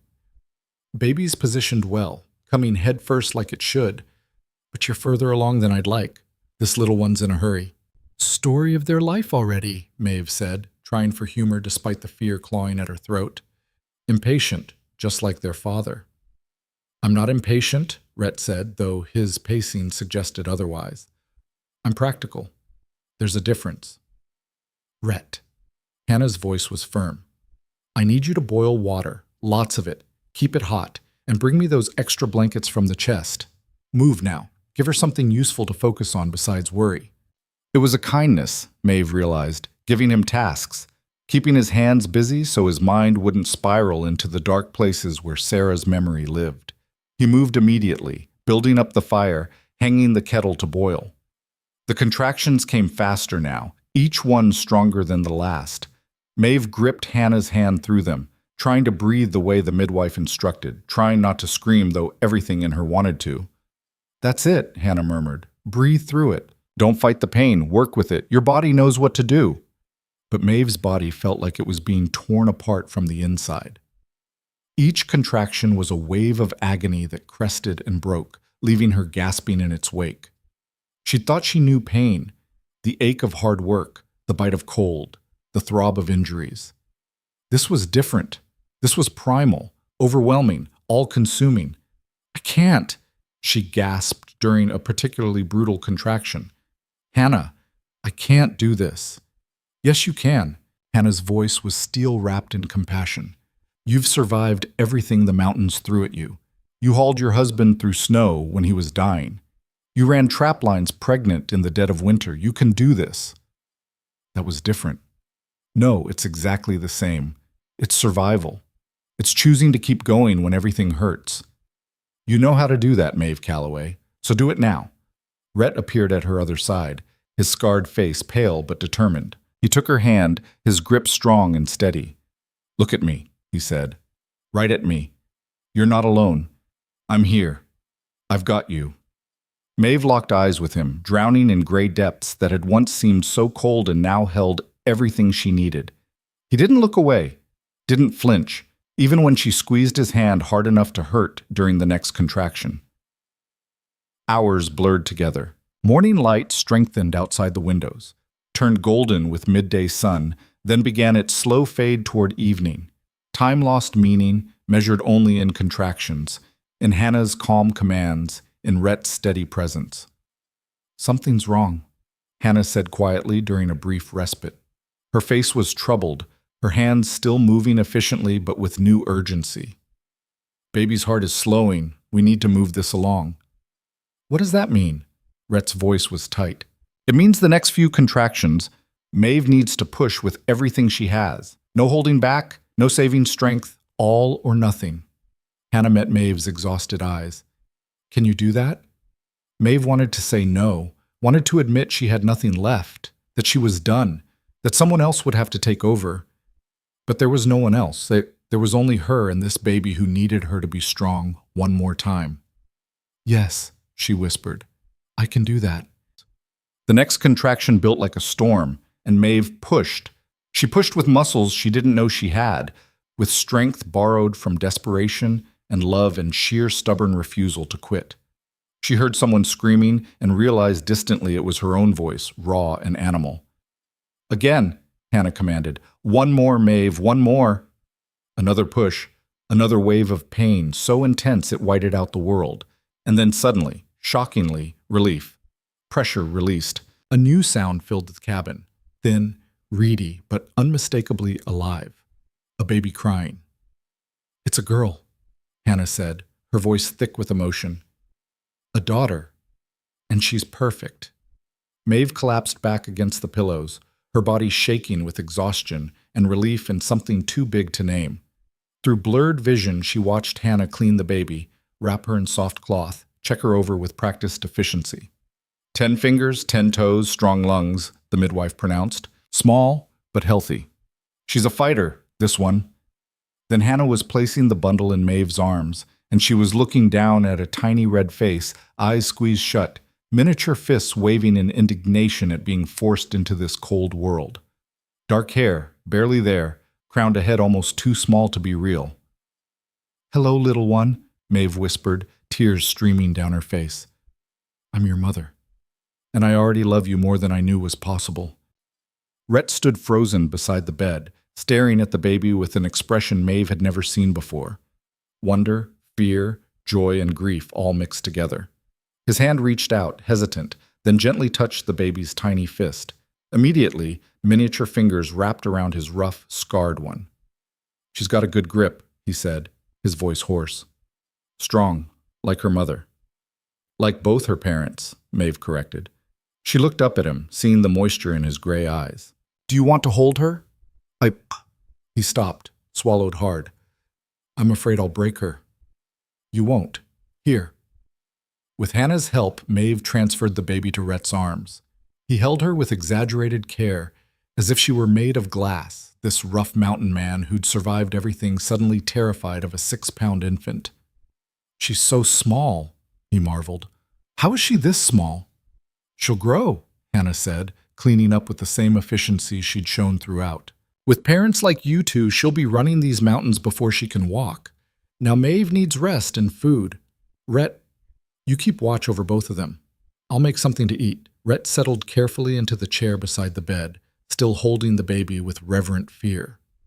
Maeve watched them through exhausted eyes. Her husband and her daughter, this family she'd somehow built in the middle of nowhere with a man who'd chosen her when no one else ever had. "What should we name her?" Rhett asked quietly. Maeve had been thinking about this for months, turning names over in her mind during long hours working in the garden or checking trap lines. She'd thought of family names, traditional names, names that meant strong or brave or survivor. "Rose," she said finally, "for the wild roses that grow here in summer. Beautiful but tough, thrives in harsh conditions. That's what I want for her." "Rose Calloway." Rhett tested the name, looking down at the tiny face. "It suits her. Tough little mountain rose." The baby, Rose, chose that moment to open her eyes for the first time. They were dark, unfocused, but searching. She looked at Rhett's scarred face with what might have been recognition or might have been accident, but her crying stopped. Her miniature hand still gripped his finger. "I think she knows you," Maeve murmured. "She should. I've been talking to her through your belly for months." Rhett's voice was soft, meant only for his daughter. Telling her about the mountains, about the life waiting for her, about her mother who's stronger than anyone I've ever known. "You did not." "I did. Every time you were asleep, seemed important that she know what kind of woman you are before she met you." He looked up, his gray eyes meeting Maeve's. "I wanted her to know how lucky she is. Same as me." The tears came again, but gentler now. Tears of exhaustion and relief and overwhelming love for this man and this child and this impossible life they'd built together. Hannah returned with broth and bread, insisting Maeve eat despite her exhaustion. "You need strength to feed that baby. She'll be hungry soon, and you're all she's got." The feeding was awkward at first, neither Maeve nor Rose quite sure what to do. But instinct and Hannah's patient guidance got them through it. The baby latched on, her tiny mouth working, and Maeve felt something shift inside her, some final piece falling into place. This was why she'd survived, why she'd endured Cedar Hollow's dismissal, why she'd said yes to a stranger's proposal, why she'd learned to hunt and trap and survive in brutal conditions.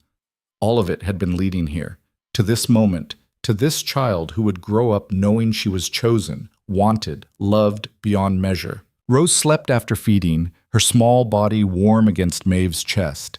Rhett dozed in the chair beside them, his hand still resting protectively on the baby's back. Hannah moved quietly around the cabin, tidying, preparing, keeping watch. For the first time in her life, Maeve felt complete. Not because a man had chosen her, though that mattered.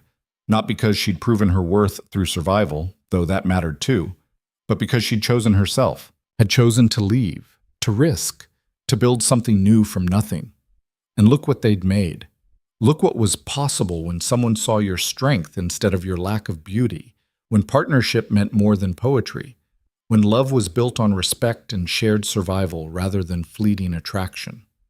The next weeks passed in a blur of sleepless nights and constant feeding and the overwhelming terror of keeping a tiny human alive. Rose was a good baby, as babies went. She cried when hungry or wet, but settled quickly when her needs were met. But the responsibility of her was crushing at times. "What if I do something wrong?" Maeve asked Hannah one afternoon, watching Rose sleep in a basket they'd lined with soft furs. "What if I'm not enough?" "You're already enough. Look at her. She's thriving." Hannah smiled, weathered face creasing. "You survived your own birth with far less care than you're giving her. Children are tougher than we think, especially mountain children." Hannah stayed for 3 weeks after the birth, teaching them everything she knew about infant care. Then, with the passes fully clear and early summer arriving, she packed her things to return home. "You've got this," she told them at the door. "Both of you. That little girl has the best parent she could ask for, strong, smart, and stubborn enough to keep her alive no matter what." "Thank you," Maeve said, embracing the older woman. "For everything. You saved us." "You saved yourselves. I just helped a little." Hannah looked at Rhett. "Take care of them." "With my life," he said simply. They watched her ride away, this woman who'd become family in just a few short weeks. Then they were alone again, just the 3 of them against the mountains. "Feels strange, doesn't it?" Maeve said, Rose sleeping in her arms. "Being just us again." "Feels right to me." Rhett put his arm around her shoulders, pulling her close. "This is how it should be. Our family, our mountain, our life." Summer bloomed across the high country, bringing warmth and green and the endless work of survival. The garden Maeve had planted flourished, providing fresh vegetables to supplement their meat stores. The trap lines yielded well, pelts accumulating for fall trading. And Rose grew, gaining weight and strength with each passing week. Rhett proved to be a surprisingly devoted father. He fashioned a sling from soft leather so Maeve could carry Rose while working in the garden. He carved a cradle from pine, smoothing it until there wasn't a single splinter that might scratch delicate skin. He talked to his daughter constantly, describing everything they did, promising her adventures when she was older. "She'll learn to trap," he said one evening, rocking the cradle gently with his foot while cleaning his rifle. "Learn to hunt, to read the forest, to survive on her own if she needs to." "She's 2 months old," Maeve pointed out, amused. "Maybe let her learn to walk first." "I'm thinking ahead, planning. That's what fathers do." "Is it? I thought fathers just worried constantly that everything will go wrong." "That too." He looked up, his scarred face serious. "I do worry, Maeve. Every day. That I'm not enough. That I won't be able to protect you both. That the mountains will take you from me, like they took—" He stopped, jaw clenching. "Like they took Sarah," Maeve finished gently. "But we're not Sarah, Rhett. Rose and I are different. We're built for this life. You chose well." "I know, but knowing doesn't stop the fear." Maeve set down the shirt she was mending and moved to sit beside him. "Then we'll be afraid together, but we won't let it stop us from living. Deal?" "Deal." In August, they received their first visitors since Hannah had left. A small group of trappers passed through, heading to their own territory deeper in the mountains. Among them was Jacob Reed, a man Rhett knew from years past. "Heard you got married," Jacob said, accepting coffee with a nod of thanks. "Surprised the hell out of all of us. Rhett Calloway, lone wolf of the high country, taking a wife." "Needed the help," Rhett said, his tone discouraging further inquiry. But Jacob's eyes had found Maeve, working at the stove with Rose strapped to her back in the leather sling. His eyebrows rose. "And a baby too? You don't waste time." "Got no time to waste up here," Rhett said flatly. "Life's too short." One of the other trappers, a younger man named Cole, was staring at Maeve with open curiosity. "I heard you married some girl from Cedar Hollow. The Hart family, wasn't it?" "That's right," Maeve said, turning to face them. "I'm Maeve Calloway, and this is our daughter Rose." "Hart." Cole was still staring. "Wait, you're the sister, the older one. I heard about that. Everyone said Calloway would choose the pretty one, Lila, but he picked you instead." There was no malice in his voice, just genuine confusion, as if he still couldn't understand the logic. The cabin went very quiet. Maeve felt Rhett tense beside her, his hand moving toward the rifle that was never far from reach. But she laid her own hand on his arm, stopping him. "Yes," she said clearly, meeting Cole's eyes without flinching. "He chose me. Because he's smart enough to know that beauty fades and softness breaks, but strength endures. He needed a partner who could survive up here, who could build a life with him, who could raise children in harsh conditions. And that's exactly what he got." She gestured around the cabin, at the well-stocked shelves, the tidy living space, the healthy baby on her back. "Look around. We're not just surviving, we're thriving. That's because Rhett chose well. And I chose well. We chose each other." Cole had the grace to look embarrassed. "I didn't mean—" "Yes, you did. But that's all right. I spent my whole life being compared to Lila, being found wanting because I'm not beautiful. But I learned something up here." Maeve's voice was strong, certain. "Beauty is useless in the mountains. Strength matters, skill matters, will matters, and I have all three." Jacob was grinning now, his weathered face creasing with approval. "Damn, Rhett, you did choose well. Most women would have wilted after one winter up here. She's carved herself a place and made no apologies for it." "That's what I kept trying to tell everyone," Rhett said, his voice carrying a note of pride. "But nobody listens to me." The trappers stayed for dinner, sharing news from the settlements below. The talk turned to politics and trading and the harsh winter everyone expected. Rose woke and fussed, and Maeve fed her without self-consciousness, daring anyone to comment. No one did. When the men finally left the next morning, Jacob pulled Rhett aside. Maeve watched from the cabin doorway as the two men spoke in low voices. Finally, Jacob clapped Rhett on the shoulder and mounted his horse. "What was that about?" Maeve asked when Rhett returned. "He said he was wrong about you. Said any woman who can hold her own up here and raise a child besides is worth her weight in gold." Rhett pulled her close, rose between them. "Said I'm a lucky man." "He's right, you are." "So are you. Lucky, I mean." Maeve laughed. "Modest, too. Just honest." But he was smiling, rare and genuine. "Come on, we've got work to do before winter, and this little one needs a warmer cradle built. The one I made won't be enough once the real cold comes." They fell back into their routine, working from dawn to dusk, preparing for the winter that was always coming. But everything was different now with Rose. They had to work faster, harder, storing more food and fuel because they couldn't afford to fail. They had someone depending on them who couldn't survive on her own. It made them sharper, more focused, more determined. By September, the cabin was better stocked than it had ever been. The root cellar was full of vegetables from Maeve's garden.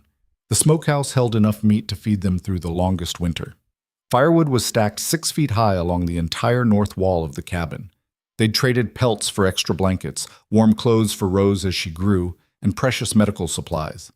"We're ready," Rhett said one evening, surveying their preparations. "Whatever winter throws at us, we're ready." "Don't say that," Maeve said, adjusting Rose's blankets in the cradle. "You'll jinx us." "Don't believe in jinxes, just preparation and luck." "Then let's hope our luck holds." October arrived with the first serious snows, and with it came proof that their luck might not hold after all. Maeve was checking the horses one morning when she noticed Ash limping. Examination revealed a deep cut on his foreleg, infected and swelling. "Mountain lion, probably," Rhett said, cleaning the wound with harsh whiskey that made the horse flinch. "Got too close to a kill," Cat swiped at him. "It's bad, Maeve. Real bad." "Can we save him?" "Maybe. Need to keep it clean. Keep him still. Hope the infection doesn't spread." He worked as he spoke, his hands gentle despite their roughness. "But if it gets worse, we might have to put him down. Can't let him suffer." Ash had been Maeve's horse since their wedding day, steady and reliable through everything. The thought of losing him hurt in a way she hadn't expected. "Fight," she whispered to the horse, stroking his nose. "You're a fighter, Ash, like all of us. So fight." For 3 days, they tended the horse constantly. Rhett changed the bandages twice daily. Maeve made poultices from herbs Hannah had taught her about. They kept him warm, fed him by hand, refused to give up. On the 4th day, the swelling began to go down. By the end of the week, Ash was putting weight on the leg again. He'd limp for the rest of his life, but he'd live. "Stubborn, just like his owner," Rhett observed, watching Ash move carefully around the stable. Learned from the best, Maeve replied. But the injury meant Ash couldn't be ridden, couldn't carry loads. They were down to 2 working horses for the winter. It was manageable, but it was one more thing to worry about, one more way the mountains tested them. November howled in with early storms that dumped snow 3 feet deep. They were isolated again, cut off from any outside help, just the 3 of them in their cabin, fire burning, baby growing, surviving day by day. Rose was 5 months old now, big enough to smile, to laugh, to recognize her parents' faces. She was the light in the darkness of winter, the reason to keep going when the cold and isolation threatened to crush them. "She looks like you," Maeve said one evening, watching Rhett make faces at their daughter. "Poor girl," he replied. "Scarred and ugly before she's even walking." "You're not ugly, and she's beautiful because she's ours." Rose giggled, reaching for Rhett's beard with both hands. He let her tug on it, his scarred face soft with love. "I never thought I'd have this again," he said quietly. "Family, someone to fight for. After Sarah, I thought that part of my life was over, that I'd just survive alone until the mountains finally took me. But then you chose differently." "No, I got smart. I chose survival over sentiment. I chose the woman who could stand beside me instead of the one who'd crumble." He looked up, his gray eyes finding Maeve's. "I chose you. Best decision I ever made." "Even when I argue with you?" "Especially then. Means you're thinking, fighting, refusing to just accept what I say. That's the woman I need. The woman Rose needs." Outside, wind howled and snow fell, and the mountains did what they always did, tested everything, took the weak, made the strong stronger. But inside there was warmth and light and love built on foundations that wouldn't crack. They'd survived the first year. They'd brought new life into this harsh world. They'd proven that strength paired with care could create something beautiful, even in the most unlikely places.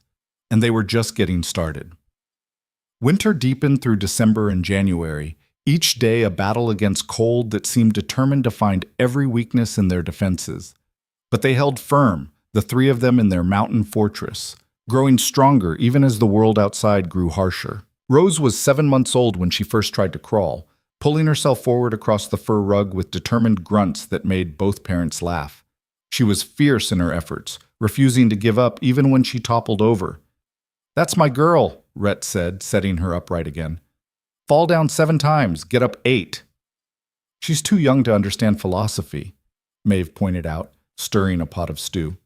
"Never too young to learn persistence. Look at her, she's not crying, she's trying again. That's a survivor right there." And he was right. Rose approached everything with single-minded determination, whether it was reaching for a wooden spoon, pulling herself up on the furniture, or demanding food at 2 in the morning. She was their daughter in every way, stubborn and strong and utterly unwilling to quit. February brought the worst storm either of them had ever seen. Snow fell for 6 straight days, piling so high it reached halfway up the cabin walls. The wind screamed like a living thing, trying to tear the roof off. Ice formed on the inside of the windows despite the roaring fire. They were trapped completely, unable even to reach the stable. Rhett had to dig a tunnel through the snow just to check on the horses, crawling through darkness with a lantern, praying the whole thing wouldn't collapse on him.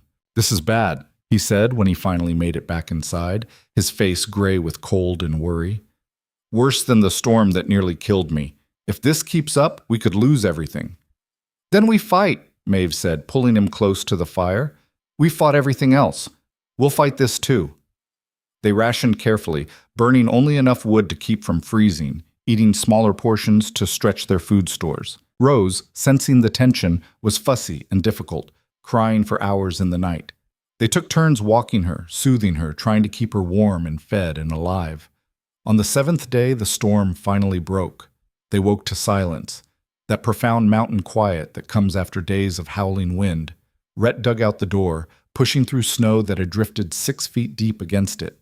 The world outside was transformed, buried under a blanket of white that erased all familiar landmarks. But they'd survived. The cabin had held. The horses were alive, if thin and frightened, and their family was intact. 7 days, Maeve said, standing in the doorway with Rose on her hip, looking at the devastation. "We made it through 7 days of hell. Because we prepared. Because we worked ourselves half to death last fall, storing everything we could. Rhett wrapped an arm around her shoulders.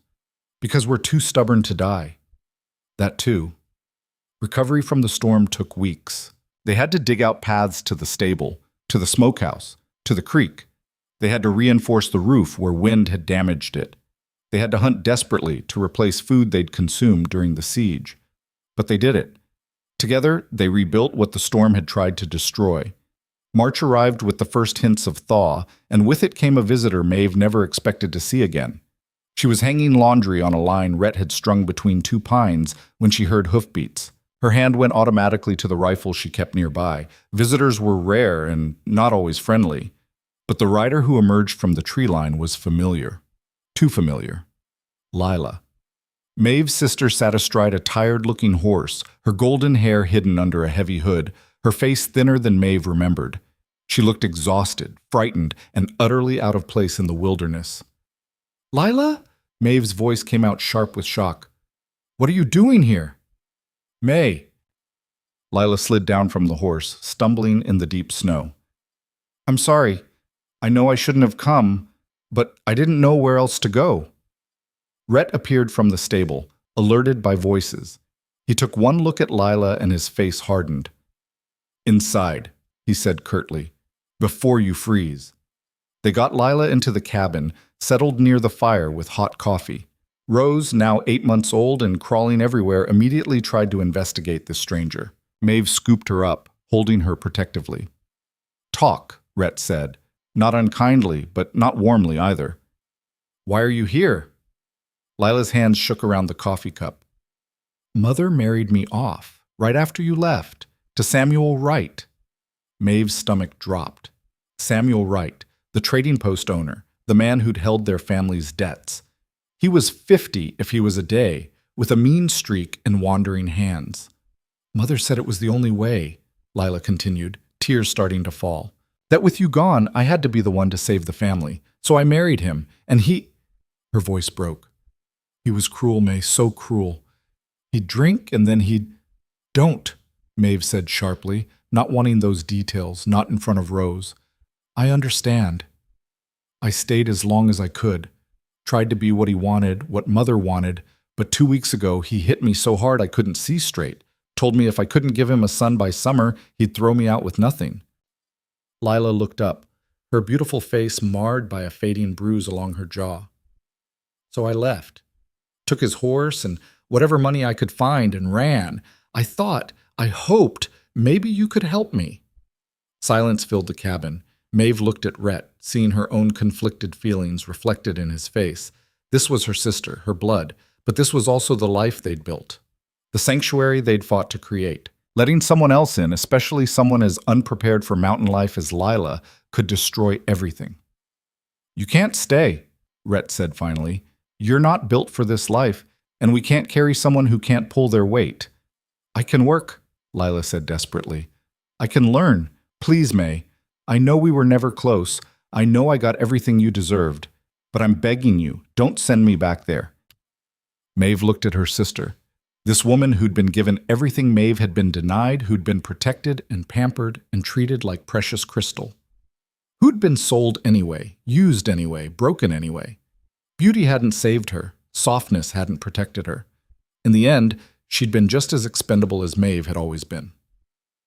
"You can stay through spring," Maeve said, ignoring Rhett's sharp look. "Until the passes are clear. Then we'll take you to the settlements. Help you start somewhere new. Somewhere far from Cedar Hollow and Samuel Wright. But you work while you're here. You earn your keep. Agreed?" "Agreed," Lila said, relief flooding her face. "Thank you, May. Thank you." "Don't thank me yet. Life up here isn't easy. You'll hate it before a week is out." But Lila surprised them all.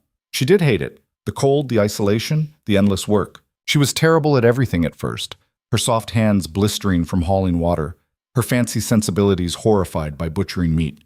She cried herself to sleep the first 3 nights, but she didn't quit. She kept trying, kept working, kept pushing herself even when it was clear she was miserable. And slowly, painfully, she began to adapt. "You're not completely useless," Rhett admitted one evening after Lila had successfully cooked dinner without burning anything. "Better than I expected." High praise from the mountain man, Lila said dryly, surprising Maeve with the hint of humor. I'll try not to let it go to my head. Having another adult around changed things in unexpected ways. Lila could watch Rose while Maeve worked, could help with chores that had been overwhelming for one person. And strangely, the sisters began to talk, really talk, for the first time in their lives. I was jealous of you, Lila admitted one afternoon while they mended clothes together. Rose was napping, and Rhett was out checking the trap line. Always. Everyone praised my beauty, but you could do things. You were capable in ways I never could be. I hated that. And I was jealous of you, Maeve said, threading a needle. Because you were loved for what you were, and I was only valued for what I could do. We were both trapped, Lila, just different cages. Your cage had a door out. Mine didn't. Not until you showed me it was possible to leave. Lila's hand stilled. How did you know? How did you know to say yes when Rhett chose you? Because I saw a chance at something different. Didn't know if it would be better, but I knew it couldn't be worse than staying invisible my whole life. Maeve looked at her sister. You'll find your door too. When we get you to the settlements, you'll build something new, something that's yours. I don't know how to be anything but pretty. Then learn. I learned to hunt and trap. You can learn to be more than a decoration. Maeve's voice was firm, but not unkind. You're stronger than you think, Lila. You survived Samuel Wright. You made it up a mountain in winter by yourself. That's not nothing. April arrived, bringing real warmth for the first time in months. The snow began its slow retreat, revealing brown earth and the first brave shoots of green. The creek, frozen solid for months, broke free with a roar, water rushing wild and free. With the thaw came a decision point. Lila couldn't stay. They all knew it. She wasn't built for permanent mountain life, and the cabin was too small for 3 adults and a baby long term. But more than that, Lila needed to find her own way, not just hide in Maeve's shadow. There's a settlement about 40 miles west, Rhett said, studying a worn map. Bigger than Cedar Hollow, more opportunities. They've got a boarding house run by a widow who's always looking for help. If Lila's willing to work, she could make a life there. That's perfect, Maeve said, bouncing Rose on her knee. The baby was almost walking now, pulling herself up on everything and taking wobbly steps before falling on her well-padded rear. What do you think, Lila? Her sister looked frightened but determined. I think I don't have much choice, but that's all right. I'm learning that choices made from necessity can still be the right ones. They prepared for the journey carefully. Rhett would take Lila to the settlement, introduce her to the widow, make sure she was safe and settled. Maeve and Rose would stay at the cabin. Neither could make the journey. Rose too young, and Maeve unwilling to leave everything they'd built unguarded. I don't like leaving you alone, Rhett said the night before departure, holding Maeve close while Rose slept between them. It's 4 days there and back. We'll be fine. Maeve kissed him, tasting worry and love in equal measure. I've survived worse. We both have. Still don't like it. I know. But Lila needs someone to make sure she gets there safely, and that's you. The morning they left was clear and bright, the kind of day that promised summer was coming. Lila hugged Maeve tightly, tears streaming down her face. Thank you, she whispered, for giving me a chance, for showing me what strength looks like. You showed yourself, Maeve replied. I just gave you time to find it. Now go build something worth having. She watched them ride away, her husband and her sister, heading toward a future none of them could have imagined a year ago.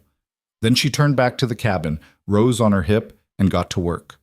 The 4 days alone were strange, but not frightening. Maeve had spent so long proving she could handle things by herself that solitude felt almost familiar. She tended the garden, now showing signs of real growth. She checked the trap line, carrying Rose in the leather sling. She hunted small game, shot a young deer, began the process of preservation. Rose seemed to sense her mother's confidence, settling into the rhythm of their days without fuss. She was walking now, taking tentative steps from the table to the bed, squealing with delight each time she made it across. That's it, Maeve encouraged, clapping. You're doing it. Independent, just like your mama. On the 4th evening, just as the sun was setting, Maeve heard hoofbeats. Rhett appeared from the tree line, alone, looking exhausted but satisfied. She settled, he said, sliding down from Storm and pulling Maeve into his arms. The widow liked her, gave her a room and work starting immediately. Last I saw, Lila was learning to cook in a real kitchen. She'll be all right, Maeve said with certainty. She's tougher than anyone thought, just needed the chance to prove it. Like someone else I know. Rhett kissed her properly, making up for 4 days apart. Then he noticed Rose standing unsupported near the cabin door. Did she? Started 2 days ago. She's walking, Rhett. Really walking. They both watched as their daughter took 3 wobbly steps, fell on her rear, and immediately pulled herself up to try again. Determined, fierce, unwilling to quit. She's going to be a handful, Rhett observed. She's ours. Of course she is. Summer came in full force, transforming the mountains into something almost gentle. The garden produced more than Maeve had dared hope, vegetables growing thick and healthy in the high-altitude sun. The hunting was good, the trap line productive. They had enough stored to get through 2 winters if needed. Rose turned 1-year-old in late May, and they celebrated with fresh venison and the first strawberries from wild plants Maeve had found and transplanted. She was walking everywhere now, getting into everything, chattering in a language only she understood. She's going to be smart, Rhett said, watching Rose figure out how to open the cabinet where they kept the tin plates. Too smart. We'll never keep up. Then we'd better stay sharp, Maeve replied, scooping up their daughter before she could pull everything onto the floor. One afternoon in June, Rhett came back from checking the high country with news. There's a family moving in about 10 miles north, young couple with 2 little boys. They're building a cabin, planning to trap and homestead. Neighbors, Maeve said, surprised by how the word made her feel. Not threatened, but almost hopeful. That's good, isn't it? Could be. Means someone to trade with, someone to help in emergencies. Could also mean competition for game. Rhett shrugged. Time will tell. But I thought we should ride over, introduce ourselves, let them know we're here. The neighboring family turned out to be decent people. John and Sarah Miller, their sons aged 4 and 2. Sarah's eyes widened when she saw Maeve with Rose strapped to her back, working alongside Rhett to help repair their partially built cabin. You brought your baby up here? Sarah asked, shocked. Isn't it dangerous? Everything's dangerous, Maeve replied, hammering a support beam into place. But you teach them to be careful, to be strong. Rose will grow up knowing how to survive. That's more valuable than protection that makes you soft. Sarah looked uncertain, but John was nodding. That's smart thinking. Our boys need to learn the same. Maybe our families can help each other, share knowledge, watch out for dangers. We'd like that, Rhett said, extending his hand.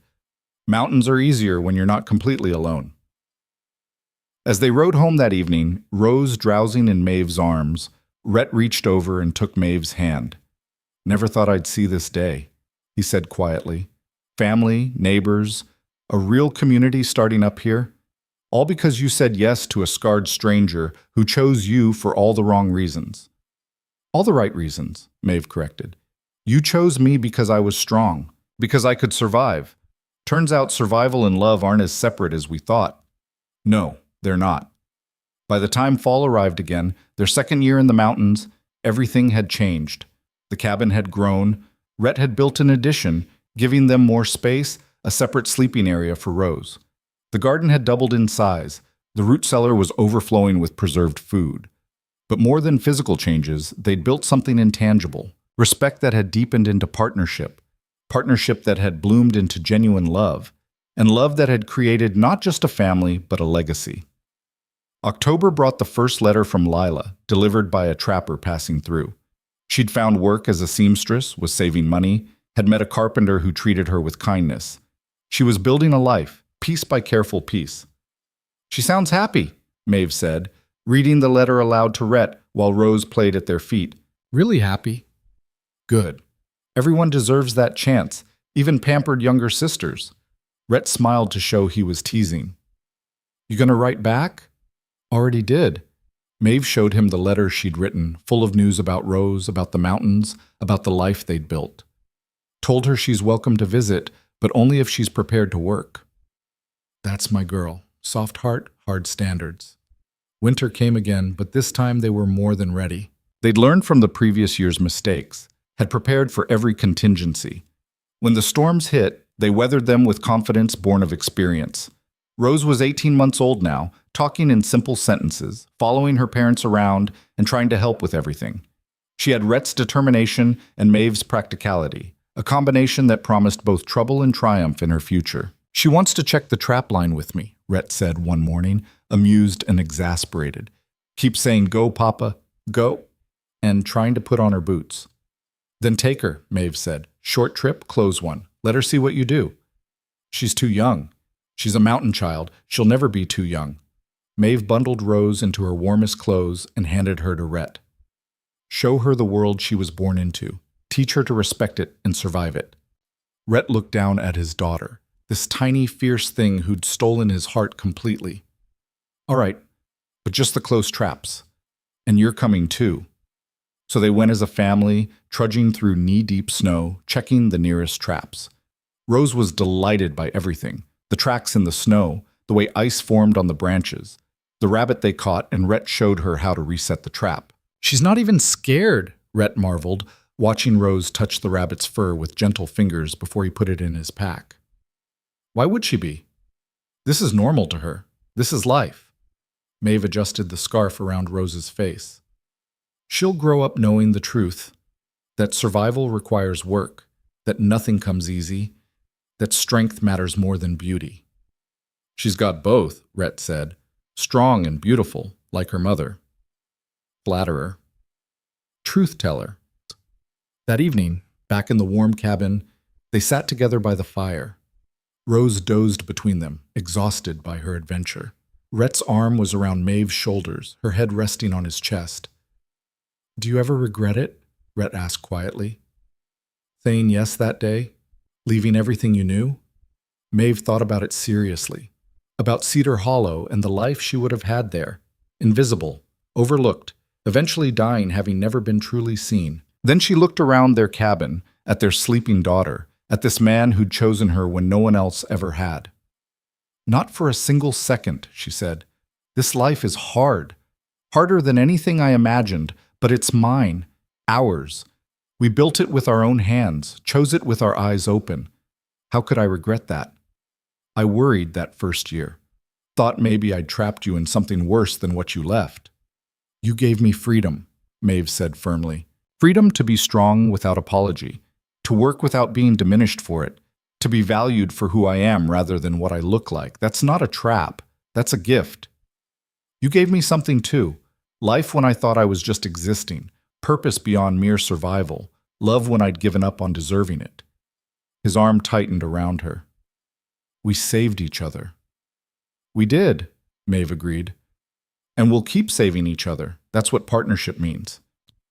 Spring arrived with its usual drama of melting snow and rushing water and life returning to the frozen world. Rose turned 2, speaking in full sentences now, her personality emerging strong and stubborn and full of joy. She was fearless in ways that terrified her parents, but also filled them with pride. One warm afternoon in May, 3 years almost to the day after Maeve had first arrived at the mountain cabin, they received another visitor. This time it was Jacob Reed, the trapper who'd visited years before, along with 2 other men Maeve didn't recognize. "Heard you folks are doing well up here," Jacob said, accepting water gratefully. "Started something special. Other trappers are talking about it. How you built a real homestead, raised a kid, created stability where most people just barely survive." "We work hard," Rhett said cautiously. "What's this about, Jacob?" "We're thinking of establishing a proper settlement. Something bigger than just scattered cabins. A real town. Up in the high country where the hunting's good, but the land's still unclaimed." Jacob leaned forward, his weathered face earnest. "We want you to be part of it, you and Maeve. You've proven it's possible to not just survive, but thrive up here. We need that knowledge, that strength." Maeve and Rhett exchanged looks, an entire conversation happening in that glance. They'd built something here, something precious and hard-won. But they'd also learned that strength didn't mean isolation, that community could exist without weakness. "What would that mean for us?" Maeve asked. "We're not giving up our cabin, our land." "Don't want you to. We'd build the town about 5 miles south, on that big meadow near the Junction Creek. Central location, good water, defensible. Your place would be part of the settlement, but separate enough for privacy." Jacob looked between them. "You'd be founding members. Your voice would matter in how things are built, how the community runs." "We'd need to think about it," Rhett said. Take your time, but not too much. We're hoping to start building by July. Jacob stood, preparing to leave. Just know that what you've done here, what you've built, it's inspired people. You proved the wrong sister was actually exactly right. After Jacob and his companions left, Maeve and Rhett sat on the porch watching Rose play in the emerging grass. The future stretched before them, full of possibility and challenge and choice. What do you think? Rhett asked. I think 3 years ago a scarred mountain man rode into Cedar Hollow and chose the wrong woman according to everyone there. And that wrong choice became everything right. Maeve leaned against him, solid and warm. I think we can build more than just survival. We can build legacy. So we say yes? We say yes, but on our terms. We keep our independence, our way of doing things. We help build community, but we don't lose what makes us strong. Deal. Rhett kissed her, sealing the agreement. We'll build something bigger, but this... He gestured at their cabin, their land, their daughter playing in the sunshine. This stays ours. The settlement did get built that summer, and it was named Callaway Creek, in honor of the family that had proven mountain life could be more than just grim survival. The town grew slowly but steadily. More trappers, more families, a school, a trading post, eventually even a small church that Maeve and Rhett attended, occasionally out of community spirit rather than religious fervor. Rose grew up knowing she was part of something bigger, that her parents had built not just a home, but a legacy.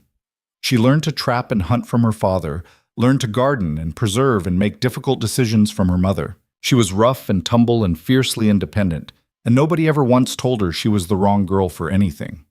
Lila came to visit twice a year once the settlement was established, bringing her carpenter husband and eventually 3 children of her own. The sisters had found peace with their different paths, respect for the choices each had made. You were always the strong one, Lila said during one visit, watching Rose teach Lila's oldest daughter how to track rabbits. I just didn't see it because I was too busy being what everyone else wanted. And you found your own strength, Maeve replied. Different from mine, but just as real. We both made it out, Lila. Just took different roads. Their mother never visited, never wrote.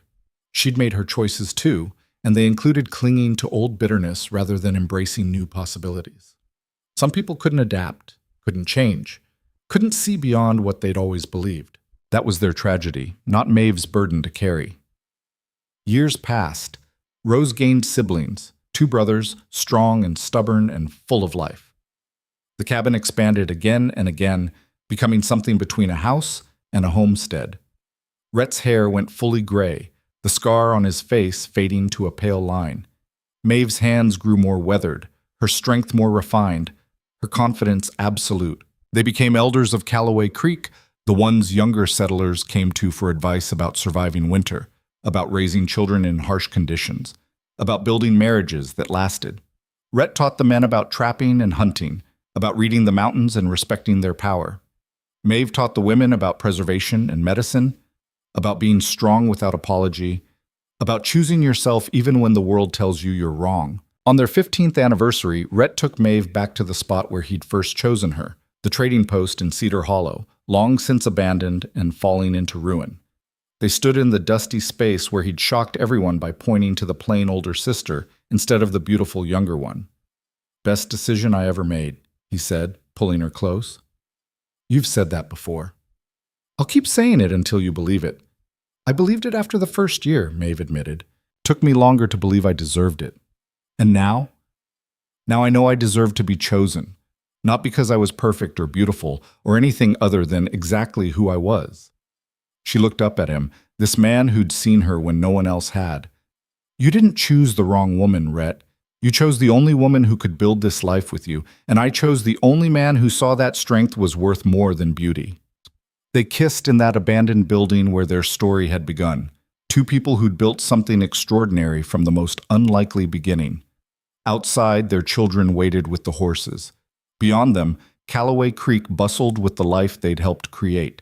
And high in the mountains, their cabin stood solid and strong, a testament to what happened when someone finally chose right. The wrong woman chosen had become the right woman proven, not through beauty or softness or any of the things Cedar Hollow had valued, but through strength, resilience, and the absolute refusal to break no matter what the world threw at her. Maeve Hart had been invisible in her old life, overlooked, and dismissed. Maeve Calloway was the foundation upon which an entire community had been built, the proof that strength paired with love could create miracles.